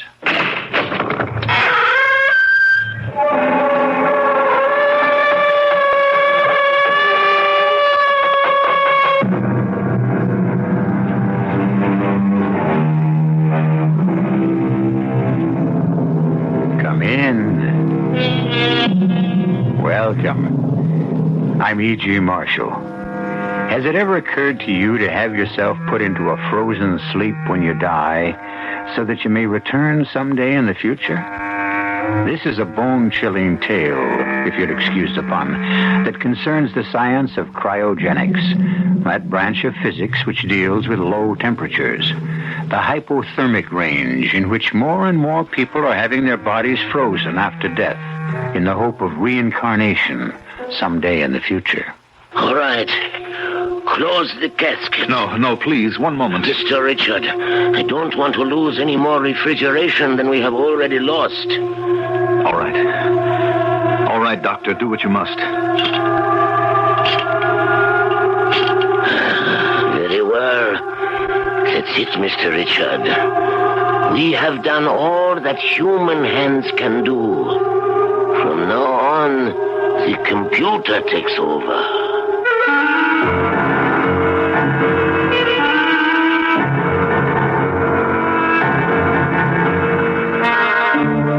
Our mystery drama, To Die Is Forever, was written especially for the Mystery Theater by Ian Martin and stars Mandel Kramer and Marion Seldes. It is sponsored in part by Anheuser-Busch Incorporated, Brewers of Budweiser. I'll be back shortly with Act One. This is a routine gun trace request. Some 3,000 calls a month like this one come into the National Gun Tracing Center from law enforcement agencies throughout the country requesting information on guns used in crimes. Hello, this is ATF with the gun trace request. We check with both national and foreign manufacturers and forward the dealer's name to the requesting agency. In some cases, we can do this in a matter of minutes. I will hold. I'm sorry to report that the owner said the gun was stolen about 6 months ago, and he forgot I'm Rex to report Davis, it. Director of the Bureau of That's Alcohol, correct. Tobacco, and Firearms. Thank Gun you. tracing is often the only means of solving a crime. If you secure your gun against theft, you make our job and that of your local police that much easier. Place a complete description of your gun with your other important papers. And if your gun is stolen, report it at once to the police or ATF. Remember, your stolen gun threatens everyone. Litzinger Motor Company, handling all Ford Motor Company products for 54 years, is now discounting up to $1,500 off the sticker price on brand new 1975 cars. You heard right. You can save up to $1,500 off sticker price of brand new 1975 cars. And that includes big Fords, little Fords, T-Birds, Capris, and Mercuries. They're serviced and ready to go. Destination charges and dealer prep included. You'll even find luxurious Lincolns and Mark IVs at Litzinger's, 1200 West Washington, corner of Racine. And just listen to this. You get discounts up to $7,000. Yes, up to $7,000 off list on brand new heavy and medium-duty trucks in stock. Only at Litzinger's, 1200 West Washington, representing the Ford Motor Company for 54 years. For 54 years, a good place to do business. Beat the price increase on the 76s now at Litzinger's.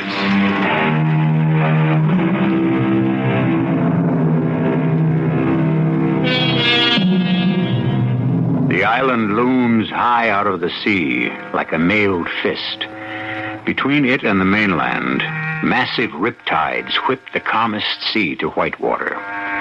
Since the days of the Spanish Main, it has belonged exclusively to the Richard family, bought with the blood money and booty of 100 pirated ships. Silhouetted high above the harbor, a great mansion stands, built some 300 years ago by Richard the Red-Handed to house the dusky princess he stole for his bride from the island of Martinique. But that's ancient history. Today, 300 years later, we are concerned only with a descendant of his, unlike him in every way, save for his looks and the name he bears. As you can see, Mr. Richard, we are now completely set up. The capsule itself, because of its weight, is on rollers. Ball bearing, and the whole thing counterweighted. I suppose it has to be that enormous, Dr. Berkeley? Yes, in order to accommodate the most efficient insulation system that we can devise to keep the liquid hydrogen at its optimum temperature for our purposes. And how low is that? In the range of minus 250 to 70 degrees. That is centigrade, of course. Doctor, isn't hydrogen dangerous? Highly explosive? Oh, in this case, all precautions have been taken. There is an outer layer of helium, which is a noble gas. Noble? A scientist's term for inert. Then beyond that, more insulation and 2 inches of lead against radiation and to sustain the pressures. And can you maintain that lower temperature indefinitely? The evaporation loss is very slight. It is renewed from the tanks, automatically metered by computer, which in turn is programmed by man. Also, there are manual controls as standby. The inside of the capsule, as you can see, is not much larger than an ordinary burial casket. The lid is also counterweighted, otherwise it would take 4 men to lift it. Of course, when it is closed, there are these lug pressure locks all around, which form a vacuum seal. Mine is exactly the same? Yes, you would like to see it? No, not necessary. I take your word for it, Doctor. What about the compressor? Also backed up. 2 others in case of any mechanical failure. That also is programmed in the computer. Doctor, running like that, how many years could one last? Excuse me, please. I was only testing the system, and since we are nowhere near the desired temperature, the compressor runs constantly. Once minus 250 has been reached, the compressor would automatically cut out like an ordinary air conditioner, and would not cut in again till the temperature rose to a thermostatically determined level. I see. Actually, it would run very little. A machine like this might operate anywhere from 100 to 1,000 years. Any more questions, Mr. Richard? No. I'm no physicist or physician, Dr. Berkeley. I leave all that up to you. Well, I can promise you, from the moment your wife is dead, she could be no safer anywhere else in the world. When my wife is dead, what a price to pay for total safety. Oh, do not think of the price now. Remember, you, with my help, are going to make her immortal. Doctor, they say I have most of the money in the world. It's an overstatement. But I have enough. If immortality can be bought, I will spend it all.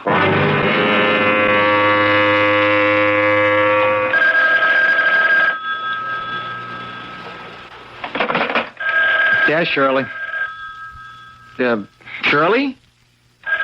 What the... Oh, the boss's hotline. Hello, Bill Porter, Mr. Richard. You alone, Bill? Yes, sir. All right, listen carefully. I want you to drop everything and come straight down to the island by helicopter. Red light all the way. I got you, Mr. Richard. The chopper will pick you up at the usual place. No one is to know that you're going or that you're missing. Roger. I'm going to give you the safe file combination. Are you ready? Ready, sir. Don't write it down. No, I'll remember it. 25 left, 8 right, 1 full rev plus 10 left, 6 left, 3 right. Now repeat it. 25 left, 8 right, 1 full rev, plus 10 left, 6 left, 3 right. Okay, bring all the contents. All. Can do. One more thing. I want you to bring someone with you. Who? Dr. Fleming. Maggie. Hey, has anything gone wrong with Mrs. Richards having the baby or something? Please, don't ask questions. Can you bring her? Well, I don't know, I guess, if it's important enough, but it's at short notice. Important enough. Are you two still going to be married? Well, that's the general notion. Well, maybe we can have the wedding down here. Bring enough clothes for the week. Look, Mr. Richards, me you've got. I'm committed to you all the way. Not only because you're my bread and butter, but because, well, I'm committed. Now, Maggie, I don't control unless there's something seriously wrong with the sister. Bill, tell Maggie that Felicia needs her. And tell her that this all has to be undercover. I'll explain when you get here. And for heaven's sake, do all that I've asked you to.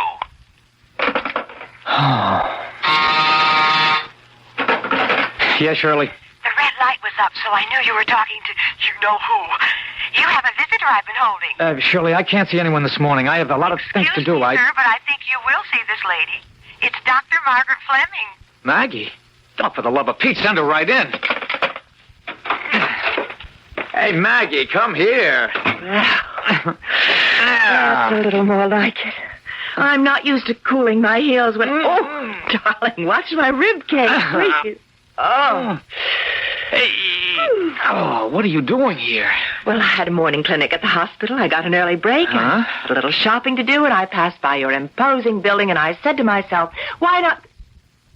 Darling, what's wrong? Come on over by the window. We have to talk. You mean someone else is bugging you besides me? Now, drop it. Joke time's over. Listen, Maggie, honey, I'm on red alert, and so are you. What is it, Bill? Well, secret orders, both of us. Pack for a week as of the minute before last. Report to the island via helicopter. Pick up soonest. What's gone wrong? Did Felicia miscarry or something? I don't know the answer to anything. Now, can you bug out just like that without a lot of questions? Well, yes, as it happens, I can. That's why I'm floating free as of the moment. I've been writing Felicia. I don't get any answers, and I made up my mind I was going down there to dig up some myself. Well, I'll go pack some stuff, and you do the same. And meet me, how about noon at the information booth at the terminal? Yes, of course it's crazy, but then everything you do with my brother-in-law is. Only for some reason, this time I'm scared. You brought enough luggage for a month, Bill. Is this going to be very formal? Well, my bag isn't all personal. I hate to tell you what the bulk of it is.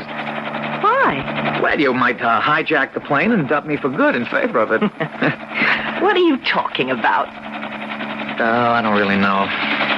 Something big, something really way out is cooking.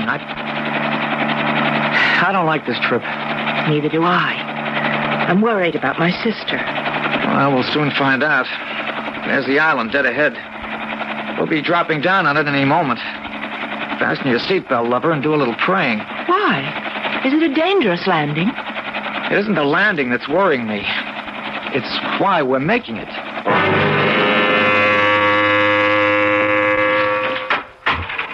How is the madame, monsieur?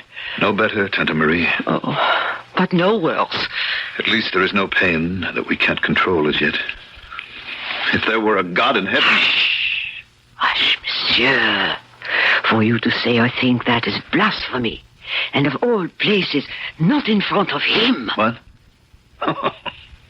My inestimable ancestor, Richard the Red-Handed. Why do you keep his portrait hanging? This murderer, thief, robber? I don't know, Tante. He's a part of the family line, and to take it down would leave a gap in the succession. And besides, ever since I grew up, on my occasional visits to the island, he was a valuable object lesson to me.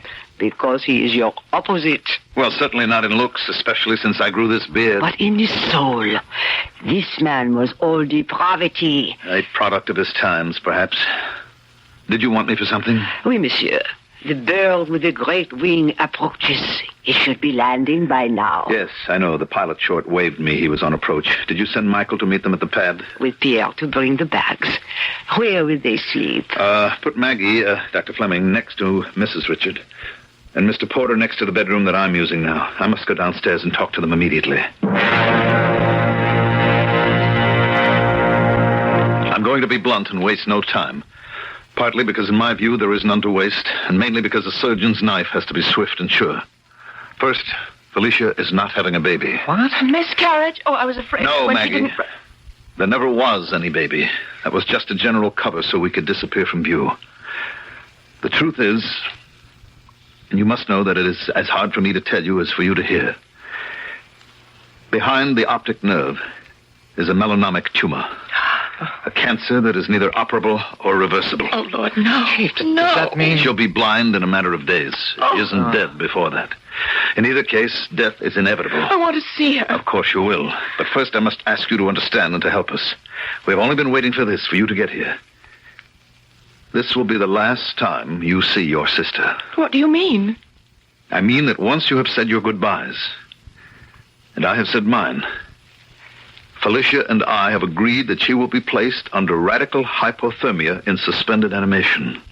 Before she's dead? The greater her chance for recovery when she is revived in the future. By the time a cure for her condition can have been perfected, and she can be returned to life. I won't permit it. I'll have you stopped. How? Everything is ready. You're isolated on this island until I arrange to have you taken off. I warn you. If you do this, Richard, I'll have you arrested for murder. That will be rather hard to do, since once Felicia is successfully put to sleep, I shall follow her. If we die together. But if she is to wake someday, she wants as much as I do for me to be there. Now, wait a minute, Chief. You're as good as committing suicide. Not if you believe as I do. I'm only using all of my money for something worthwhile. I am buying the woman I love a piece of the future, and my right to share it with her.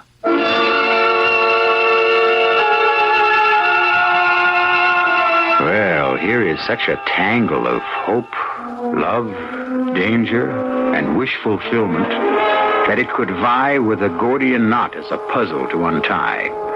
It'll take a little more time and consideration to approach it. I'll return shortly with Act Two. Way back in 1876, it was brewed and aged to deliver a taste, a smoothness, and a drinkability found in no other beer at any price. I'm talking about Budweiser, and it's still brewed that way today, with pride, without compromise, to be the king of beers. The largest selling beer in the history of the world, for one simple reason. That Beechwood-aged Budweiser taste, and that speaks for itself. Hear it talking? When you say Bud, you say you care enough to only want the king of beers. There is no other one, there's only something less, because the king of beers is leading all the rest. When you say Budweiser, you've said it all. Anheuser-Busch, St. Louis. The hardest part of mowing your lawn comes after you're through mowing. It's the tedious chore of trimming where the mower couldn't reach. True Value hardware stores have a way to make that chore easy. A new compact model Diston cordless electric grass shear for just $12.99. It makes quick, easy work of trimming those patches of long grass along sidewalks and driveways under fences and around trees and flower beds. The non-stick coated 3-inch blades run 30 to 40 minutes on a single overnight charge. That's long enough to trim the average lawn. It's lightweight. In fact, this Distin may well weigh less than the hand shears you're using now. And maybe, best of all, this Distin trimmer has no cord to trip over, tangle, cut, or just plain not reach. It's just $12.99 at the True Value hardware stores. Lawn and garden labor savers like this Distin cordless electric shears are just a few of the values at your participating True Value hardware store.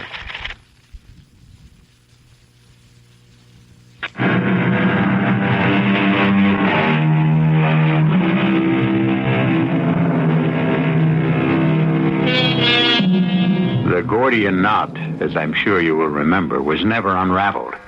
Alexander the Great solved the problem by simply taking his sword and slicing the knot in twain.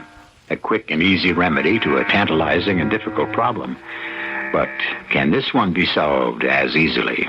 I still think you must be mad, Ross. Sorry to hear that, Maggie, since your specialty is psychiatry. But I can assure you that you are mistaken. Even admitting some techniques have been perfected to preserve the body, there's no way to return it to full life. Not now. But within the next 50, 100 years, who knows what techniques will be devised? Say even 1,000. If those techniques are developed, they cannot be used on a body that has decomposed to dust.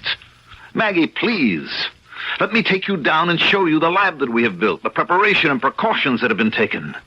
Have you met Dr. Berkeley? No. What's the difference? It's all impossible, as Bill can tell you.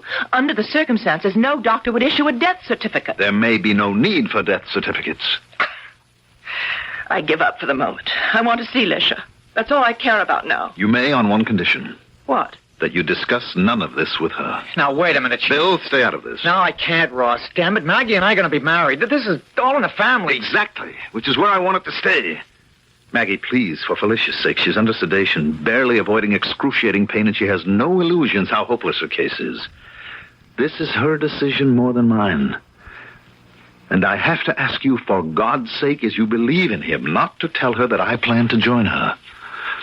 You know she'd rather die in hopeless agony than think her illness would stop my present life. You don't ask much, do you? All right, if I can have a quid pro quo. What? I will say nothing of our conversation together here today. If you promise to take no action until we've discussed this again. Granted. One moment. I'll have Tante Marie show you up.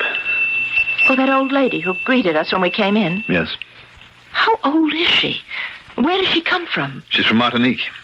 She's been in the family employ since before I was born. We used to have large holdings in the Caribbean centuries ago. I suppose Tante Marie is descended from some of the servants who came back with my original ancestor who bought this island. Oh, she looks at least 100. I wouldn't be surprised if she were. Entree, Tante Marie. This is my wife's sister, Dr. Margaret Fleming. Will you take her up to see Mrs. Richard? Grand plaisir.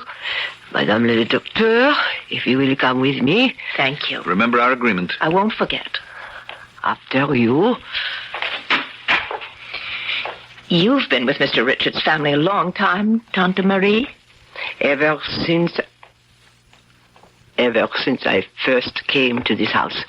And you stay here always? I stand guard. Stand guard? Over what? Over the past, the present, and the future. Here I make my home. If Madame le Docteur would go up the stairs. Of course. It must be very lonely in this great, huge, old house. There are others who watch with me. Michel, Pierre, Jean. We are needed here. To the left, if you please. Oh, this gallery, how magnificent. Are these all portraits of the family? From the first to the present, Monsieur Richard. Before they became American, they were of the British nobility. Oh, which was the first American? Or the last Englishman? There, before you. But that could be Ross himself. I mean, that could be the present, Mr. Richard. What an incredible resemblance. You see only the outward look, or what the artist paints. That one was the devil incarnate. He died 300 years ago. Has my sister seen that portrait? I think poor wounded little bird. She was too sick when she came here to see or know much. Is she so ill? Oui, Madame la Docteur. I am an old woman without your education, your knowledge. But the shawl of death is about her shoulders. Bill, did you bring the power of attorney? Yes, in my attaché case. All right, let's start with that. I want it to be a full power. You mean attorney, in fact? With total powers over all my affairs, personal or business. Wow. Well, I don't know about that. First off, shouldn't it be Mr. Dietz? Dietz is too old, Bill. I want a young man like yourself who'll last maybe long enough till I get back and whom I can trust absolutely. Well, you can trust me, but... But what? Come on, Chief. This is a pretty wild ride. After you went through with this, are you legally dead or are you alive? Or where does Felicia stand? Felicia is as good as dead right this moment. I want to spare her the agony of waiting for that to be legal. That's just the point. Chief, honest, there are so many legal arguments here. They're just like all those angels dancing on the head of a pin. What's the use of getting into them? Cryogenics, freezing someone after they're legally dead, that's one thing. There's no law against it. But what you're trying to suggest or contemplate, there's just no way Bill, please don't fight me. Help me. You know how much I love Felicia, and nothing else matters. I'd give my life for hers. All I'm asking you to do in friendship and in the name of love is to help me protect her and give her the only last chance I know to live. Chief, Monsieur Richard, excuse me. Where is the little madame? You go quick. I think... Get Dr. Berkeley. Get him up there fast. Call from here. Yes, master. What is it, Tante Marie? The beautiful one. I am afraid she is dead.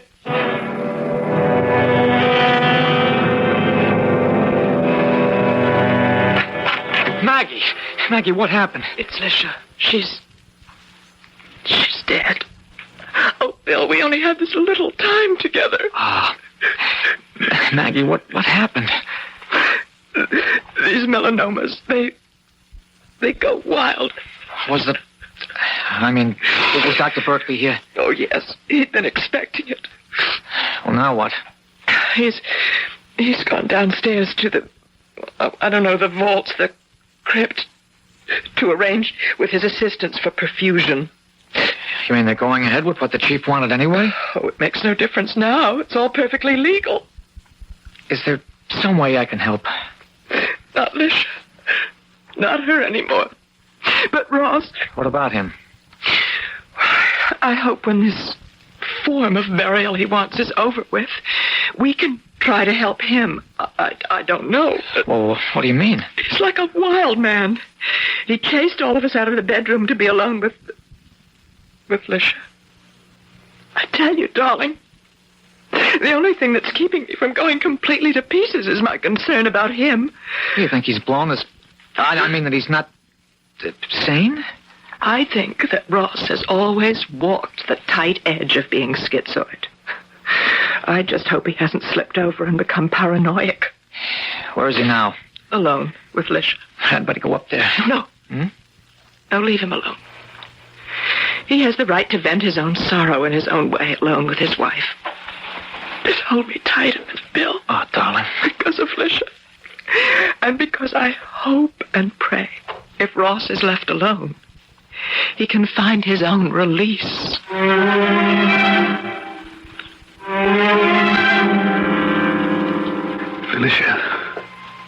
Felicia. All right, darling. The doctor says it doesn't make all that difference, dead or alive. I'll take you downstairs myself. Oh, how little you weigh. How wasted you are. My darling, wherever you are, don't be afraid. You won't be alone long. And you will be back here again someday with me.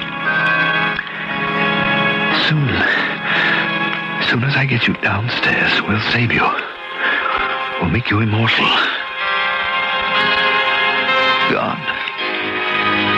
is no God if he can take someone like you for no reason. I renounce him. On this island, I alone am God. Much better. Released at last from the chains of centuries. A fellow reprobate and recanter. Good welcome, nephew. Who is that? Who spoke? Look on your likeness in the portrait. The one whose name you bear. See the life in the eyes. I must be going mad. I have no time for delusion. Quite right. No time to spare on me now. See to your wife. But once you have commended her to the physician's care, I will make a pact with you. A pact? Yes. Find me where I lie in the tomb, and in return for my rebirth, my life again, I will give you the secret of all life.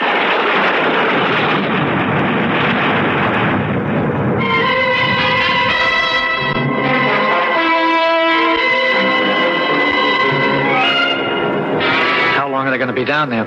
It's a long process. I don't understand. The blood has to be removed and stored. The body perfused with glycerol or some such substance. The only thing is, Ross, I'm so worried about... Now, look, forget it, dear. His affairs are all in order. Just to set your mind at rest, I'll check them out, okay? All right. All right, good night, love. Try to get some rest.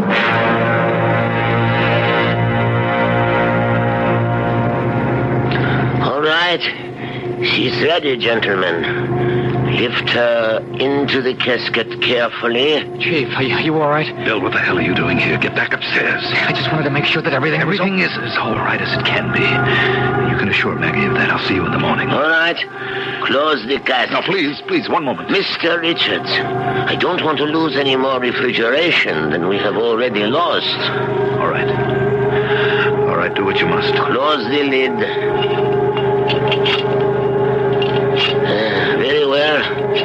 That's it, Mr. Richard. We have done all that human hands can do. From now on, the computer takes over. All right. Then get out of here. All of you. I want to be alone with my wife. 5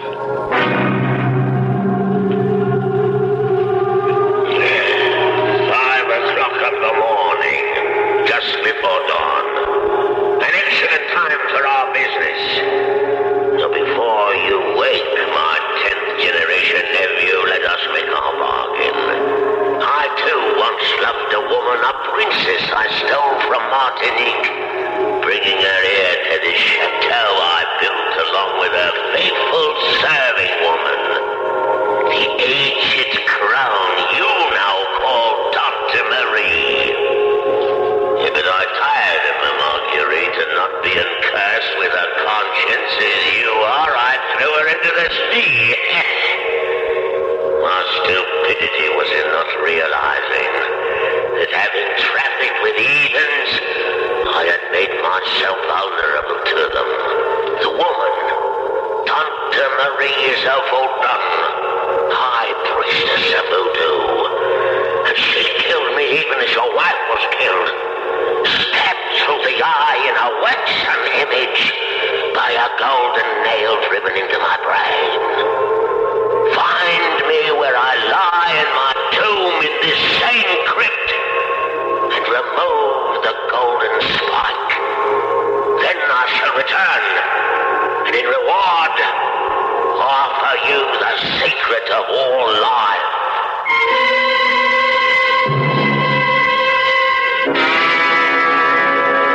Ross Richards searches the shelves and niches of the crypt that stretches into the shadows.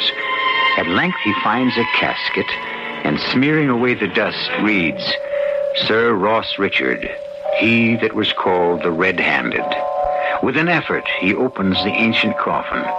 In the bottom of it lies no evidence of a corpse, only a small, crude figure of a waxen doll with a golden spike driven into one eye and through the brain. I shall return in a moment with Act 3.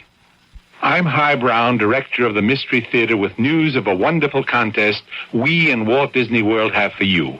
Winners will get an all-expense-paid 7-day, 6-night vacation trip for 4 to the vacation kingdom of the world near Orlando, Florida. You'll fly first class, stay in the Dutch Inn at Lake Buena Vista, and enjoy all the fun-filled Disney attractions free, including Disney's bicentennial celebration, America on Parade.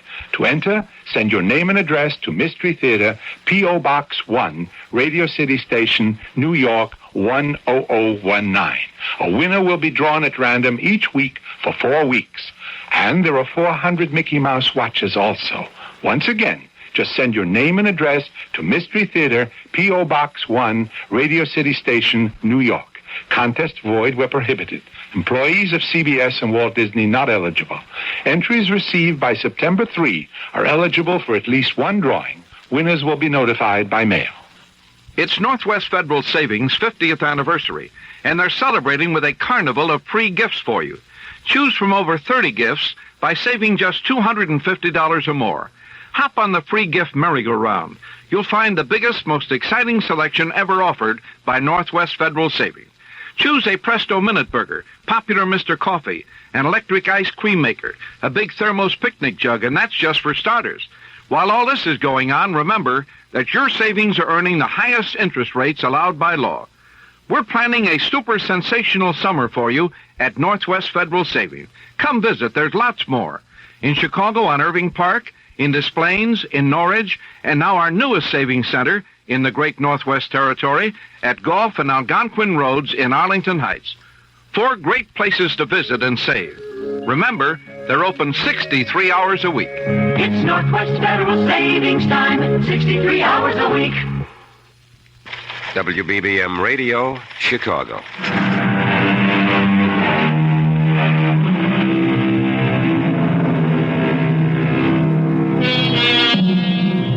For a long moment, Ross Richard looks down on the ludicrous sight of that primitive doll transfixed through the brain.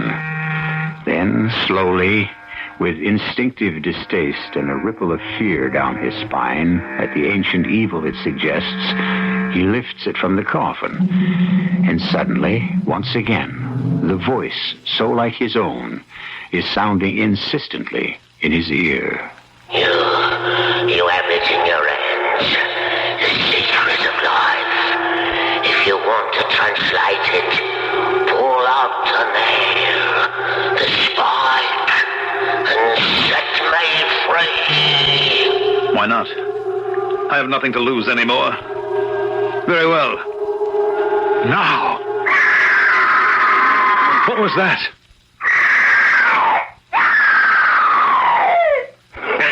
The voodoo woman, in despair that I have triumphed at last. Put her aside. I will take care of her later. Now there is our pact. You have freed me. I must be going mad. I can see your shape standing before me, doublet, sword, a ghost out of the past. Reborn, but no longer ghost. You promised me the secret of all life. Yes. The more fool you to trust me. For I shall have it, not you. What do you mean? Can you see me anymore? No. Because I have already occupied your body and cast you out. How could you have trusted me, poltroon, idiot, sentimentalist? The secret of life is to own a body, as I now own yours, leaving you to wander as I have between heaven and hell. No! God help me! You renounced God and turned yourself over to the devil. As his advocate, I claim title to your body by right. No, never! Never! Too late. This body is mine. No, I won't let you. You can't stop me. Every bit of strength that I have. Chief, what is it? What's wrong? Let him alone, Bill. It's some kind of seizure. I'll handle it. I need a hypo. Darling, look there. The first cabinet, the autoclaves, just beyond... Okay. What is it? Darling? It's some kind of a seizure. Help me now. Okay. Roll back that right sleeve. All right, sure, Maggie. Here's a hypo. Now help me hold. I'm holding, okay. Now. Okay. There. Should take hold in a minute. Oh, what happened to him, Maggie?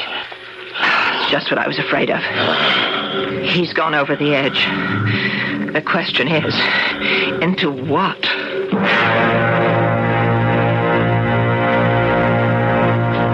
Oh, great serpent, whose head reaches high above the clouds, and whose tail is buried in the darkest deep of the seas, I command and conjure you, in the dread and dark name of voodoo, to appear before thy faithful servant in her agony and her terror, and to answer all questions in whatsoever form shall please you, so that I must know what to do with the devil man I conquered in your name 4,000 moons ago, and who now walks abroad amongst us again.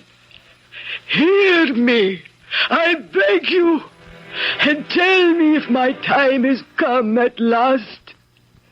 And if not, what is my task? Tante Marie! Tante Marie! Tante Marie! The Master Richard. Can you hear me? I hear you. Where are you? I do not know. In space. Nowhere. Blankness. I am cast out from my own body. By the red-handed one, your ancestor. Yes. He tricked me. I found the voodoo doll in his coffin, and I pulled the pin from his head.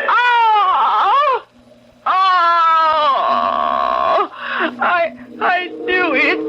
I could feel it as though it were torn from my own brain.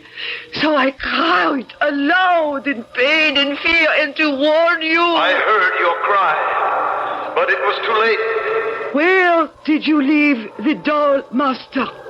And the golden nail? I don't know. In the coffin. By the coffin when his form appeared. If they are still there, I can return your soul to your body to cast out his. Find the doll before he does. Find the doll. Find the doll. Find the doll.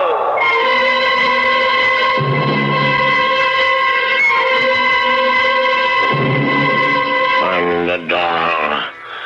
I've got to find the doll before... Ross, take it easy. It's all right. Who are you? Maggie? I know no Maggie. Yeah. What holds me down? Those restraining straps, Bill. He's going into convulsions. You don't understand. Tighter. You must help me. I beg you. You're all against me. Against me. If I can't find the doll, you see that I'm threatened. You see the danger. I must find the door. The door. The door. Good Lord. What's wrong with him, Maggie? I don't know. I can't answer it right away, Bill. It's some sort of form of schizophrenia. Compulsion, neurosis. Except the convulsions are not classic symptoms. There may be a somatic problem, some neurological complication. I really don't know. When we got here last night, my brother-in-law told me that it was his intention to have his sister perfused and put under radical hypothermia before she died. That was his intention? Would you have done that for him, Doctor? I am an old man. The last best part of a long life has been in the study of cryogenics. I believe with all my heart that we stand on the threshold of a breakthrough. Would I have used this technique on Mrs. Richard had she been alive? I don't know. Fortunately, I did not have to face the temptation. And what about Ross himself? A young man in the full vigor of health. That is another question.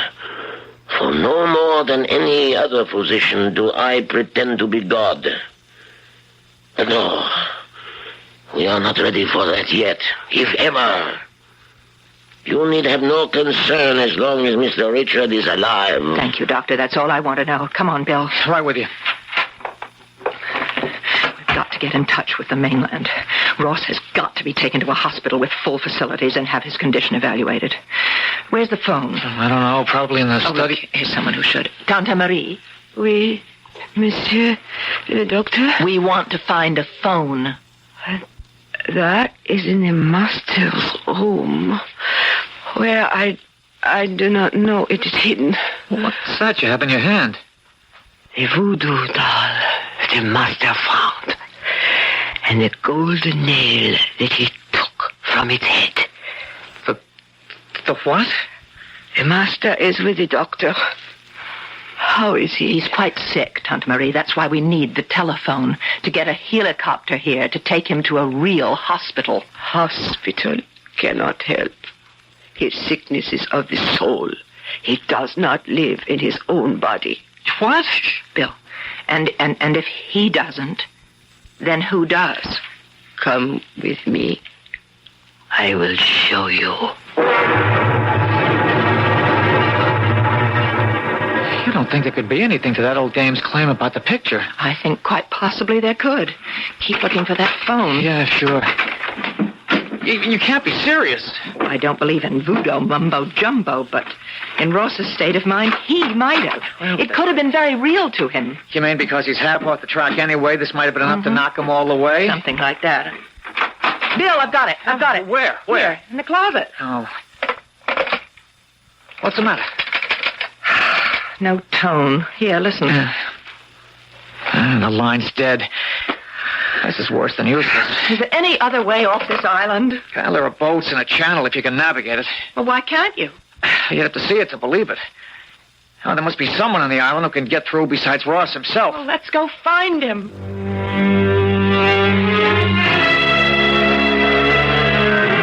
O great and living serpent, I offer up to you this waxen candle as the light of your eyes to see the obedience I offer in your name.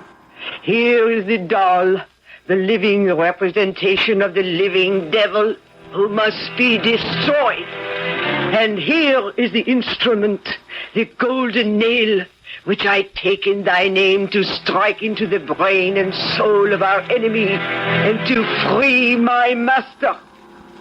Once it is done, bring me back to thee, for I am weary.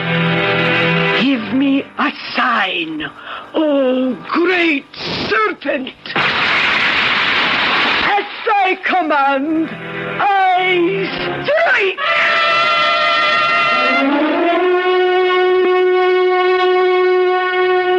Dr. Fleming. Yes, Dr. Berkeley, what is it? I have been looking for you. Where were you? We were down at the harbor. We're trying to make arrangements to get off the island. What is it? Mr. Richard, he died suddenly in one huge convulsion. I don't know what happened. Hey, wait a minute. Anyone smell anything burning? Yes. Do you suppose the storm, it could lightning... not affect us in the catacombs. It's coming from upstairs. Come on.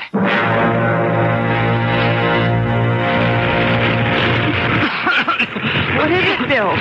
Tante Marie, she's dead. There was a lighted candle in the whole room as a sea of fire. Can we put it out? I'll take a full arm or a fireboat. We gotta get out of here before this whole place goes up like a bonfire. It's chateau's mostly wood. It's as dry as tinder. Good Lord, perhaps I am being punished. We've got to get everyone out of here. What do you mean? Well, with all my precautions, I never thought of this kind of fire. It generates enough heat to melt through to the hydrogen. It isn't only the house, but the whole the whole island that could blow sky high.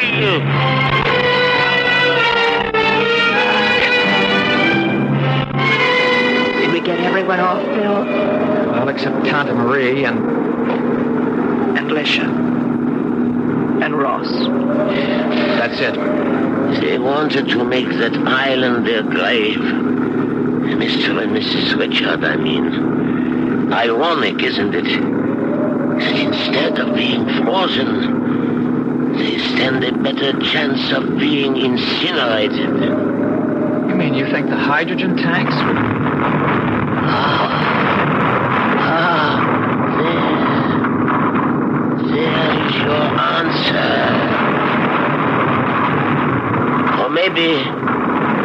Maybe it is the answer that those who fly in the face of God only court destruction.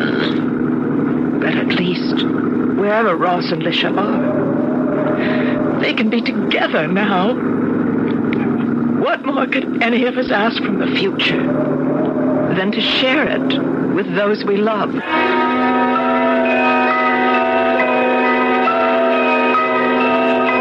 A strange, tortuous story, and one that, in spite of all the pyrotechnics, really has no ending. I can only leave you with nothing but questions. I have no answers. Is there anyone who does? I'll be back shortly. Here's a tip from your Better Business Bureau on the metric system. You know, the worldwide trend today is toward a universal system of measurement, the metric system. The names of this new system may sound strange to you at first, but fortunately, there are only a few words that have to be learned for everyday use, and these are the millimeter, centimeter, meter, and kilometer for describing length and distance, the milliliter and liter for capacity or volume, the gram, kilogram, and ton for weight, the kilometer per hour for highway speed, and the degrees Celsius or centigrade for temperature. You're already using some of these terms more than you may realize. For example, when you go to the supermarket, you see weights expressed in grams on more and more packaged items. Now, for more information on this whole metric system, write to Metric Information Office, National Bureau of Standards, Washington, D.C.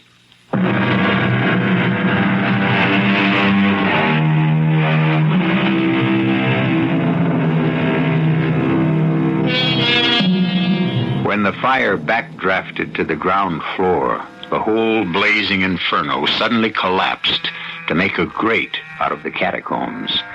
The lead coffins were fused to tangled lumps of metal, and Ross and his bride had no more future than you or I, wherever we go, when death finds us at last. Our cast included Marion Seldes, Mandel Kramer, Jack Grimes, Ann Petoniak, and Leon Janney. The entire production was under the direction of Hyman Brown. And now, a preview of our next tale.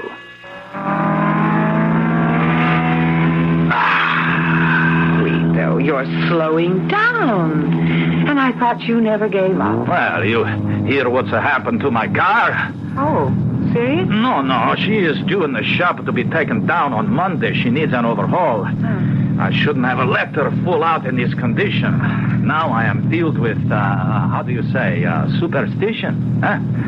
Did we really see that car? It passed us? Of course. Who was driving? Well, in a crash helmet and goggles, how can anyone tell? Huh? What is it? I don't know. Just a sudden cold feeling that came over me. That it might not have been a car at all, huh? Just some phantom of the storm? Driven by a ghost. This is E.G. Marshall inviting you to return to our Mystery Theater for another adventure in the macabre. Until next time, pleasant dreams.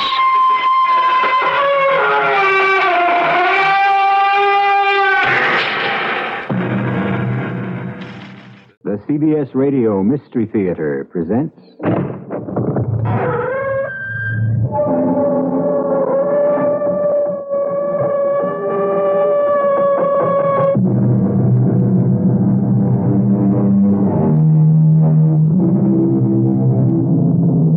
Come in. Welcome. I'm E.G. Marshall. There's a very fine line between life and death. So fine, it prompted one writer to tell us that in the midst of life, we are in the midst of death. And in the story that follows, we'll see that where there's love and a will to survive, survive we must. We are going on a journey into the macabre. Come with me to a breathtaking cavern in southern Arizona.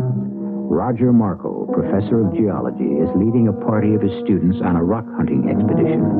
They're deep below the surface of the earth in this little-known cavern, chipping at specimens of sparkling stone. Hold that light a little higher, Joe. Okay. Okay. That's better. Now, can everyone see clearly? Yes, sir. Now, this is a splendid example of pyrite. Right. You'll remember that this is also known as fool's gold because of its yellow color. It's used primarily... Wait. Listen. Good Lord, it's a cave-in. Everybody out. Run to the exit.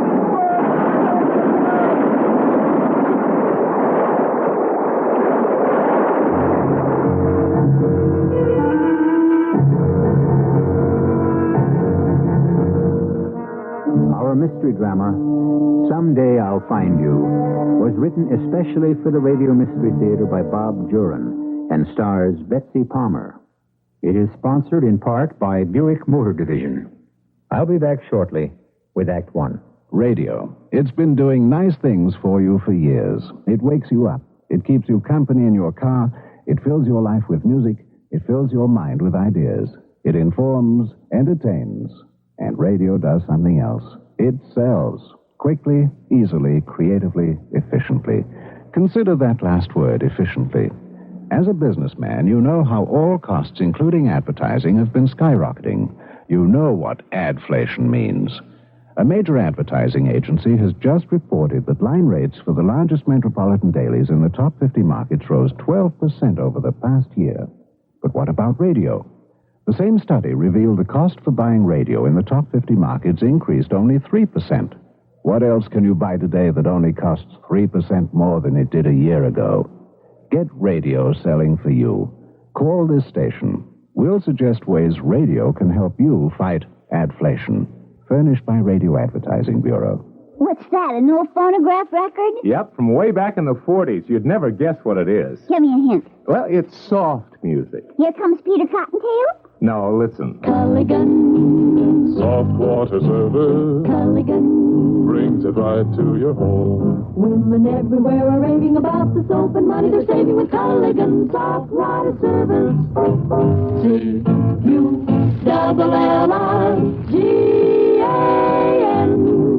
That's Culligan. And it spelled out the whole story except how to call the Culligan man. Like this? Hey, C-U-L-L-I-G-A-N, man. Hey, who? All right. Hey, Culligan, man. I like that part, though. The C-U-L-L-I-G-A-N part? Yes, it sort of casts a spell over you. With Culligan's economical rental service, you can enjoy the benefits of softened water for a small monthly charge, just as you pay for your telephone or electricity. Call your Culligan man. You'll find him underwater in the Yellow Pages.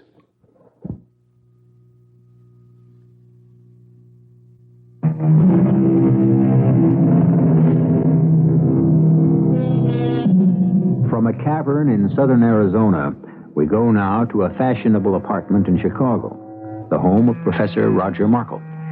Anne Markle, the professor's wife, is in her dressing room getting ready for the opera. Her sister Madge is at the living room bar, mixing a batch of cocktails. Olive or lemon peel, Anne? Olive. Since when did you take up martinis? Oh, about 2 years ago. Has it been that long since I've seen you? Mm-hmm. Not since Mother's funeral. Oh, that's right. Oh, I wish you'd visit us more often, Madge. Hey, will you sit me up? Sure. You know you're always welcome, and Roger is so fond of you. Oh, honey, you know how it is. We all get into our little rut. Well, you've just got to stay on a few days after Roger gets back. He's dying to see you. Well, that can be arranged. I've nothing to rush home for. He's due back Sunday. What's he doing this time? Well, he has a group of students exploring some cave in Arizona, and he wants to write a book about it. Here's your martini, thanks, dear. I'm sure it'll be a good one. Mm-hmm. The book, I mean. Oh. Well, in his position, he has to publish. It's expected. Well, all the more reason to be proud of him. And I am. Mm-hmm. Well, we'd better call the taxi if we want to make dinner before the... Oh. No, I'll get it, dear. I'll get it. You finish your drink. All right. It might be the valet. I had 2 of Roger's suits sent out. Yes? Mrs. Markle? No. I'm her sister. Is she at home, please? Yes, she is. What is it? Detective Holmes, ma'am. I'd like to see Mrs. Markle. The police? Yes. Who is it, Madge? Who's out there? Come in. What's the matter, Madge? I don't know, Anne. This gentleman is from the police. Police? Mrs. Markle? Yes? I'm Detective Holmes, 31st Precinct. Oh. Would you both sit down, please? Well, what is this? It's about your husband, Mrs. Markle. Professor Roger Markle of the university. Roger, what is it? What's happened? Well, we've had word from the state police in Arizona. He was exploring a cave. Yes. There was a cave-in early today, and Mr. Markle hasn't been found. Oh, dear God. No, I don't quite understand. You say that Roger was in a cave-in? Yes, 3 of the students who were with him escaped. They say Professor Markle got them to safety, but before he himself could get out, the whole wall of the cavern collapsed. Oh, no. No. That's the story we get from Arizona. Of course, we'll want to question the students more fully when they get home. They're being flown in tonight. But my husband, Roger's still out there. We're not sure of anything yet, Mrs. Markle. They say he must have been buried in the collapse. There was no sign of him. They tell us the crews are digging, but... I've got to go to him. I'll have to fly out tonight. And, dear, there's nothing we can do. No, I don't expect to do anything, but I have to be with him. I just have to be there. Mrs. Markle, the best thing you can do is stay right here. We'll keep you informed regularly the minute we hear anything. Keep me informed? My husband is dying under tons of earth, and you expect me to sit here waiting to be informed? All right, Anne, we'll go. We'll fly out tonight. I think we really have to go, Sergeant. If they find him alive, she ought to be there. That's up to you, ma'am.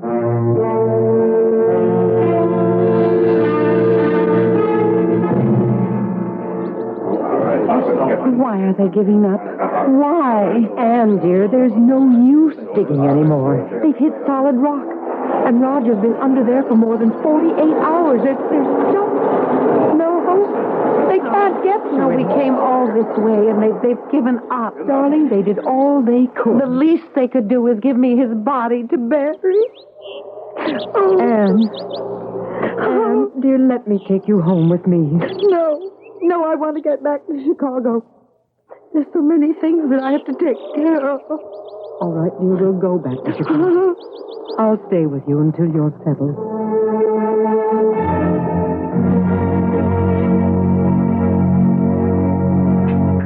More coffee, Anne? No, thank you. Dinner was lovely.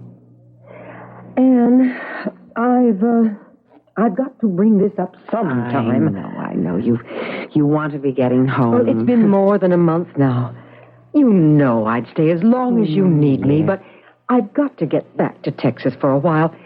I'll even come back here in a few weeks if you want. No, Madge, I've got to start adjusting. It's time you did go home. Oh, my dear. You know you've been wonderful, and I just couldn't have gotten through this without you. But you do have your own life, and I've got to start remaking mine. I think the sooner you try, the better you'll be. Somehow, I don't feel like a widow. I feel as though any minute I'm going to hear Roger's key in the door. I know, Anne, I know. When Ed died, I used to hear, or thought I heard, him coming in the back door. Once I even thought he was in the shower. Oh. Darling, we just don't change overnight. It takes a long time getting used to. You buried Ed. You had a funeral, but it's just impossible to believe death like this. I have to take the word of someone that I don't even know that my husband is dead. Yes, I suppose that's even harder to accept. I just don't have any choice. Well, I'll try to get a flight out Sunday. Darling, you've got to promise me one thing. Oh, anything, ma'am. That you'll come visit me. I promise. Maybe in the fall. Definitely in the fall. I'll hold you to it. And I'll call you every Sunday. Oh, yes. Yes, we must keep in touch. And much more often than we have been. But now don't you worry about me, Madge. I do have lots of friends here at the university, and I'll be all right. In time.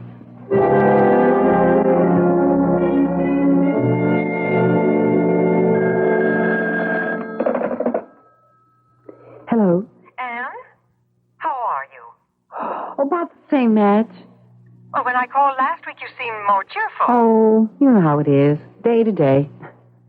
Well, I'm holding you to our bargain. A visit in the fall. It's the 1st of October. Yes. Roger's birthday. When can I expect you? Our Texas hospitality is ready and waiting. Oh, I hadn't thought about it, Madge, but how about a week from today? Yes, I think I could fly out on the 8th. Oh, I was hoping you'd say that. I'm dying to see you. Oh, and I want to see you, too. I'm so anxious to talk with you. That's what sisters are for. I'll expect you a week from today.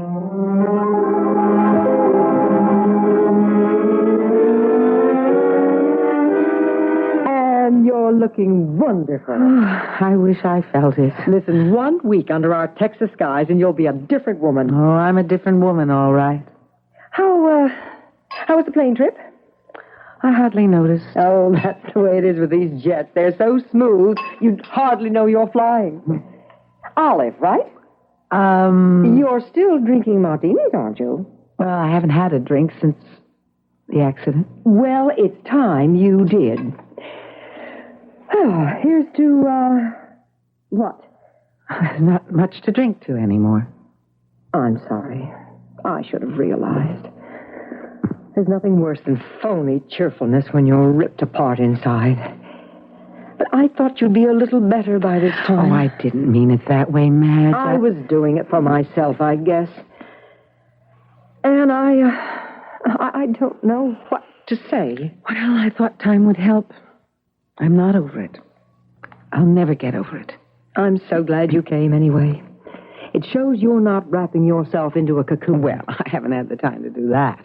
The university wants me to go back to teaching. Well, that's a marvelous idea. Oh, they're just being nice. But I might take them up on it. When Roger was alive, he was my life. But now I have to do something. Well, for the next 2 weeks, you have nothing to do but relax. Oh, I wish I could relax. If I ever get over this terrible nagging feeling. It takes time, dear. Roger's death was a shock to you. That's what nags me. I've had the feeling that Roger is not dead. It gets stronger. Anne, don't torture yourself with that. I know you and Roger were very close. It's natural that at a time like this you'd feel a certain spiritual bond. Oh, no, it's more than that, Madge. This is a certainty I have that Roger is alive. I don't think he died in that cave-in. And sometimes we want to believe so strongly. So that we get carried away. No. This time All right, Anne. Maybe I'm wrong. If it helps you to believe this way, that's best. If it makes getting up in the morning easier. Oh, it does. But the nights. Oh, those nights. Finish your martini. And I'll tell you what we're going to do tonight. We're going to El Vadro. Across the border. It's a typical Mexican border town, but loads of fun. Even on a Monday night. Oh. You just can't be unhappy with all that Latin music, the color, the lights. I don't know if I'm up to that, Madge. I know you don't want phony cheerfulness, but try a little gaiety, huh? Just for me? Well, all right. And maybe I'll take another martini. I'm feeling looser already.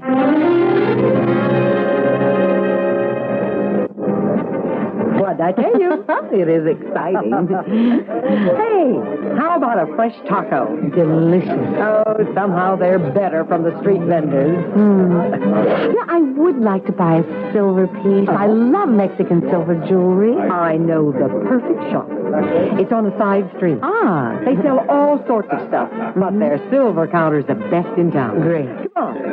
I spend almost every other weekend down here. Oh, I love it. It is garish, though, Mad, don't you think? Of course.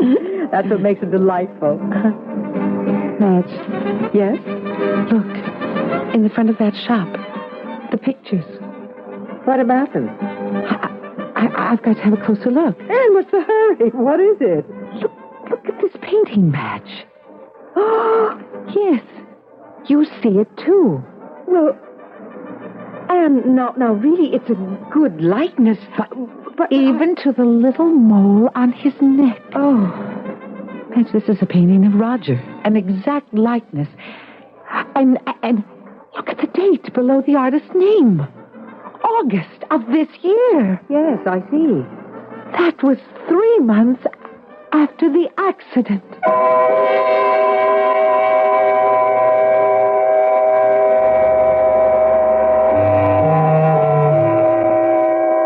Can it really be a portrait of Anne Markle's late husband, Roger? It's not easy to have your portrait painted 3 months after you're presumed dead. Unless, of course, you aren't dead. Madge seems to think it's just a likeness, that it's not really Roger Markle in the painting. But try to convince Anne of that. You'll see how impossible that is when I return shortly with Act 2. Your lung association takes great pride in preventing the half a dirty dozen. They call me tuberculosis. TB for short, but not for long, right? Wrong. I'm chronic bronchitis. That's my trademark. Don't dismiss it lightly, unless you'd like to meet my friend here. Emphysema, that's me. The kind of guy who'd steal your last breath. Occasionally, I'm mistaken for... Asthma. I'm strictly impartial. I don't care whose breath I rob. I even steal from kids. I'm a cigarette. Now, I may be little, but I'm dangerous. After all, you know what they say about small packages. Air pollution, alias the gray ghost. I can do more damage at one time than all these guys put together, just by hanging around. To join in the fight against breath robbers, see your doctor at the first sign of shortness of breath. Don't smoke and try to avoid polluted air. Your lung association considers it a matter of life and breath. Now, this message from the Chicago Plastering Institute. Real estate offices report that there's a strong demand for apartments in older, well-kept apartment structures. The most frequently mentioned reason for this demand is that these older buildings have considerably better soundproofing qualities than many of the more modern buildings. The walls in these older buildings were usually composed of masonry and plastering, and this is the prime reason these buildings offer greater peace and quiet to the occupants. In the rental of an apartment or the purchase of a home, you should give serious consideration to the question of soundproofing. The plastered home or apartment is a quieter, more restful place in which to live. When this advantage is coupled with many other advantages of plastering, such as greater fire protection, permanence, ease of maintenance, and higher resale value, it just makes sense to investigate and be sure that the home or apartment is plastered before you make a commitment.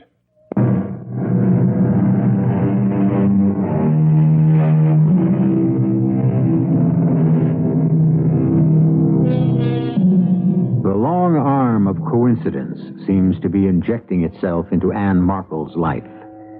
In a small Mexican border town, she has found a portrait of her husband, presumably painted 3 months after he was buried under tons of earth and rock in an Arizona cave-in. Surely it's coincidence that some artist painted the portrait.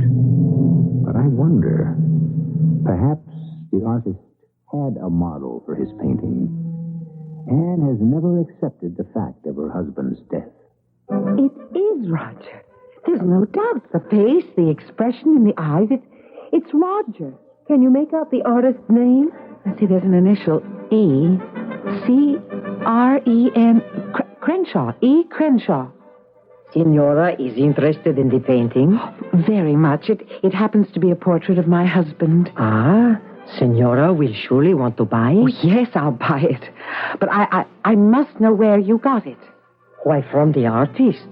I represent him here. I receive his work on... Oh, you call... it's a big American word. Consignment. See, that is what he calls it. I display them here and get 20% of the selling price. Where can I find this artist, this E. Crenshaw? Signora is interested in buying the portrait? No, I'm more interested in finding the artist. Would $50 be satisfactory? $100, if you'll take me to the painter. I must talk to him. Sold for $100. All right. American, of course. Yes. The painter lives just outside the town in the flat. Yes, and now can you give me his address? Oh, Signora, there are no addresses in the flat. Oh, just ask anyone for the Americano. Okay. Or look for the greenhouse at the end of the row. He's the only one that's painted. Excuse me, Signora, I will wrap the painting. And you're only going to hurt yourself even more. The man who posed for this can't be Roger. I'll know when I talk to this E. Crenshaw. I'll be able to tell by his answers whether it was Roger or not, but I already know it is. You're not thinking of going there tonight? Why not? Well, there aren't any street lights out there. Practically no streets. The flats are nothing but tar paper sheds. Well, will you take me there first thing in the morning? Please, Madge.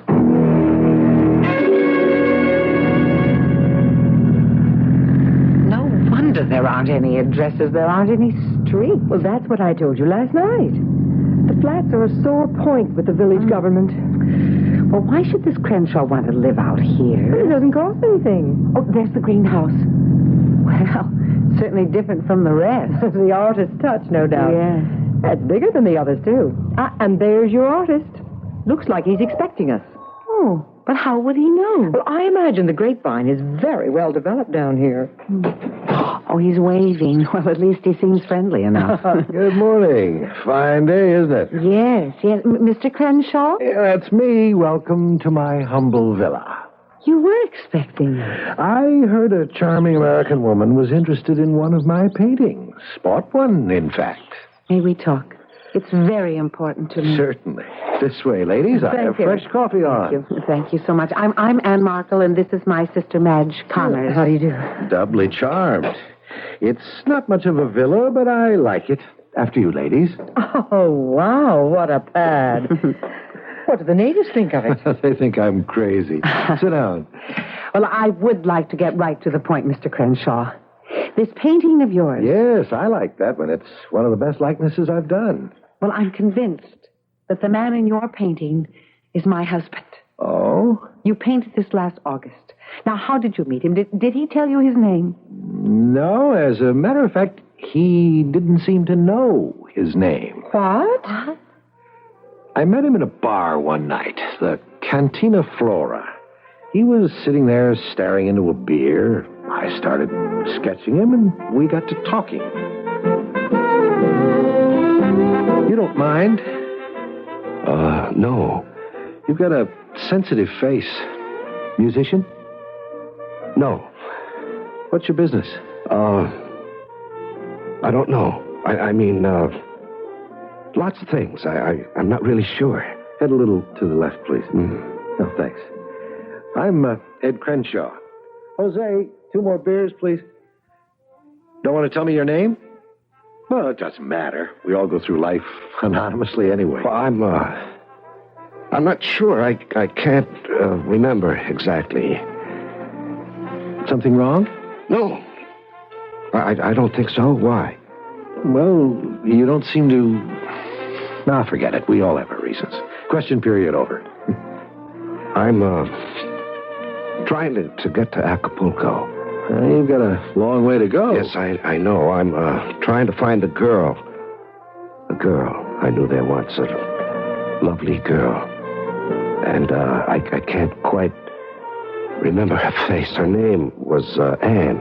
Oh, running after instead of away from? No, I seem to have run out of money. Hit just a little higher, please. Mm-hmm. Well, I'll give you $10 for posing. I can probably get you a ride to Acapulco tomorrow for free. I know the comings and goings of everybody in town. Oh, that'd be fine. Well, that just about does it. Want to see it? See what? Here. Well, that looks like someone I know. Oh, I'll fill in the colors later. Listen, you stay here a minute. Have another beer. I want to make a phone call about that ride, okay? Okay. I went to the phone to call the police. This guy needed help. He wasn't drunk. He was dazed. He didn't know who he was. I figured the police might have something about a guy missing. Mm-hmm. And? I called him and then went back to the bar. He was gone. Madge, Roger's alive. He's been here. He's alive and dazed, and we've got to find him. Now, do you believe me? Yes, I do. Mr. Crenshaw, how was this man dressed? Well, work clothes, sort of. And come to think of it, I remember noticing how his face didn't seem to go with the clothes. No, my husband is a college professor, Mr. Crenshaw, and a geologist. Oh, of course. He was in those clothes because 6 months ago he was digging geological specimens in an Arizona cave, and there was a cave-in. Oh. And he was reported dead. I've been a widow for 6 months, but I never believed it. No, he escaped from that cave-in, and he is trying to find me. What? We spent our honeymoon in Acapulco 25 years ago. And I'm the girl he's trying to find. I'm Anne. I know this sounds outrageous, Mr. Crenshaw, but I believe she's right. Professor Markle is obviously suffering from some sort of amnesia. Can we notify the police between here and Acapulco to look for him? Yes, but it's been, almost 2 months since he was here. A long time. Madge, I want to go. Mr. Crenshaw, you've been so kind. May I offer you some money? No money at a time like this. But promise to let me know what happens. Oh, I promise. I do promise. Come on, Madge. I'm going to the police, and then I'm flying to Acapulco, to the hotel where we spent our honeymoon. Good morning, madam. I have a reservation. Mrs. Anne Markle? One moment, please. Yes, Mrs. Markle, room 511. Will you sign the registry, please? Of course. May I ask how long you've been on the desk here? 4 years, madam. Would you look at this painting, please? Tell me if this man has checked in here in the last month or two.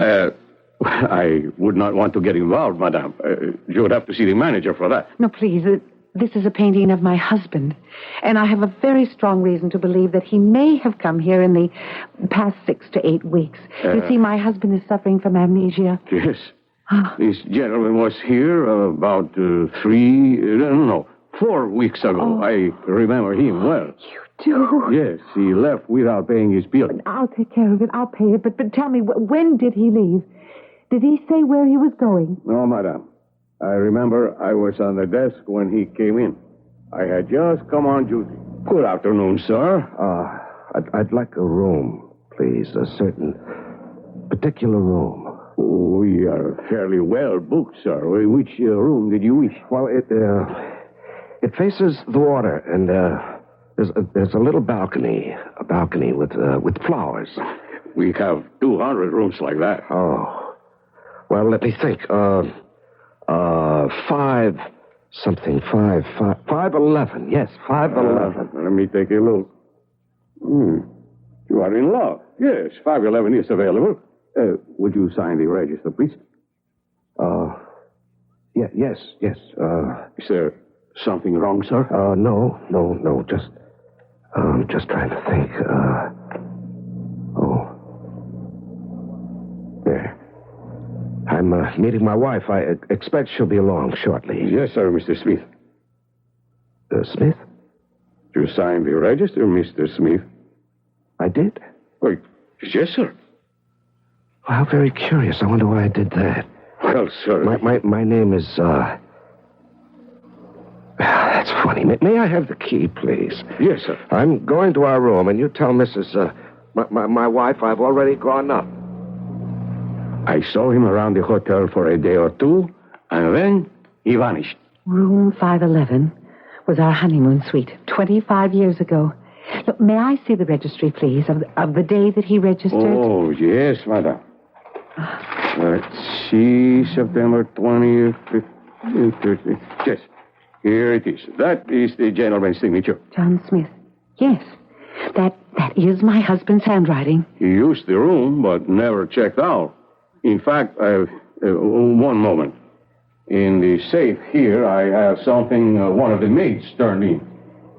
Would this have belonged to your husband? I gave him this ring on our 10th wedding anniversary. And this Mr. Smith was actually your husband? There is no doubt of it now. How was he dressed? Oh, I don't really remember, madam. Well, was he in, work boots, and clothes? No. If he had been, I would have hesitated to accommodate him. He was wearing an inexpensive suit, I believe, and he had only a small suitcase. Yes, he must have bought the clothes in Il Vadro. If Madame would care to consider the bill. Oh, of course, and add it to mine. I'll be here for a while. I'm going to try and have the Acapulco police search for him. They will be quite cooperative, Madame. But this was 4 weeks ago. You think he has reason to stay in Acapulco? I don't know. He's suffering from some sort of memory loss, and all I can do is look for him, just as he seems to be looking for me.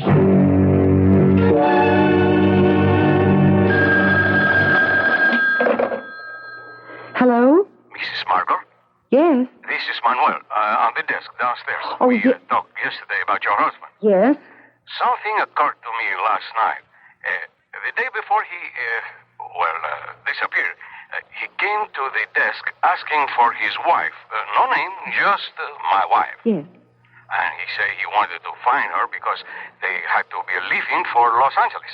What? He said his graduate classes were starting and he had to get back. Of course. That's where he'd go next. Manuel, is it? Yes, Manuel. Would you have my bill made up right away? I'm flying out as soon as I can get a reservation. Oh, and would you have the operator place a call to Mrs. Madge Connors, Conners, and that's Laredo, Texas. The area code is 512-768-3112.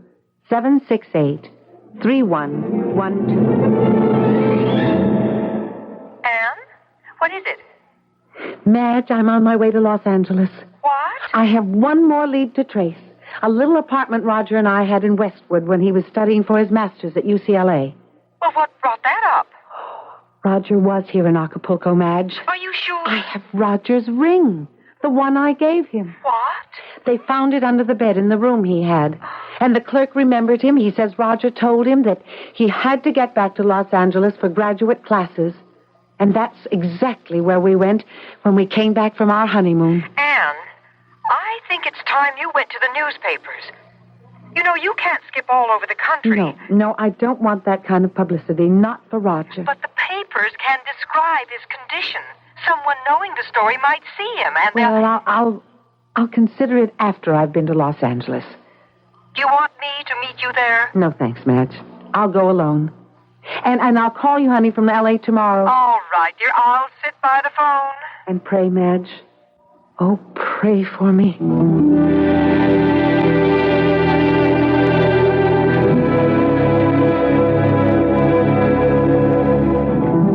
On a wing and a prayer, Anne Markle goes to Los Angeles for one more trace of her missing husband.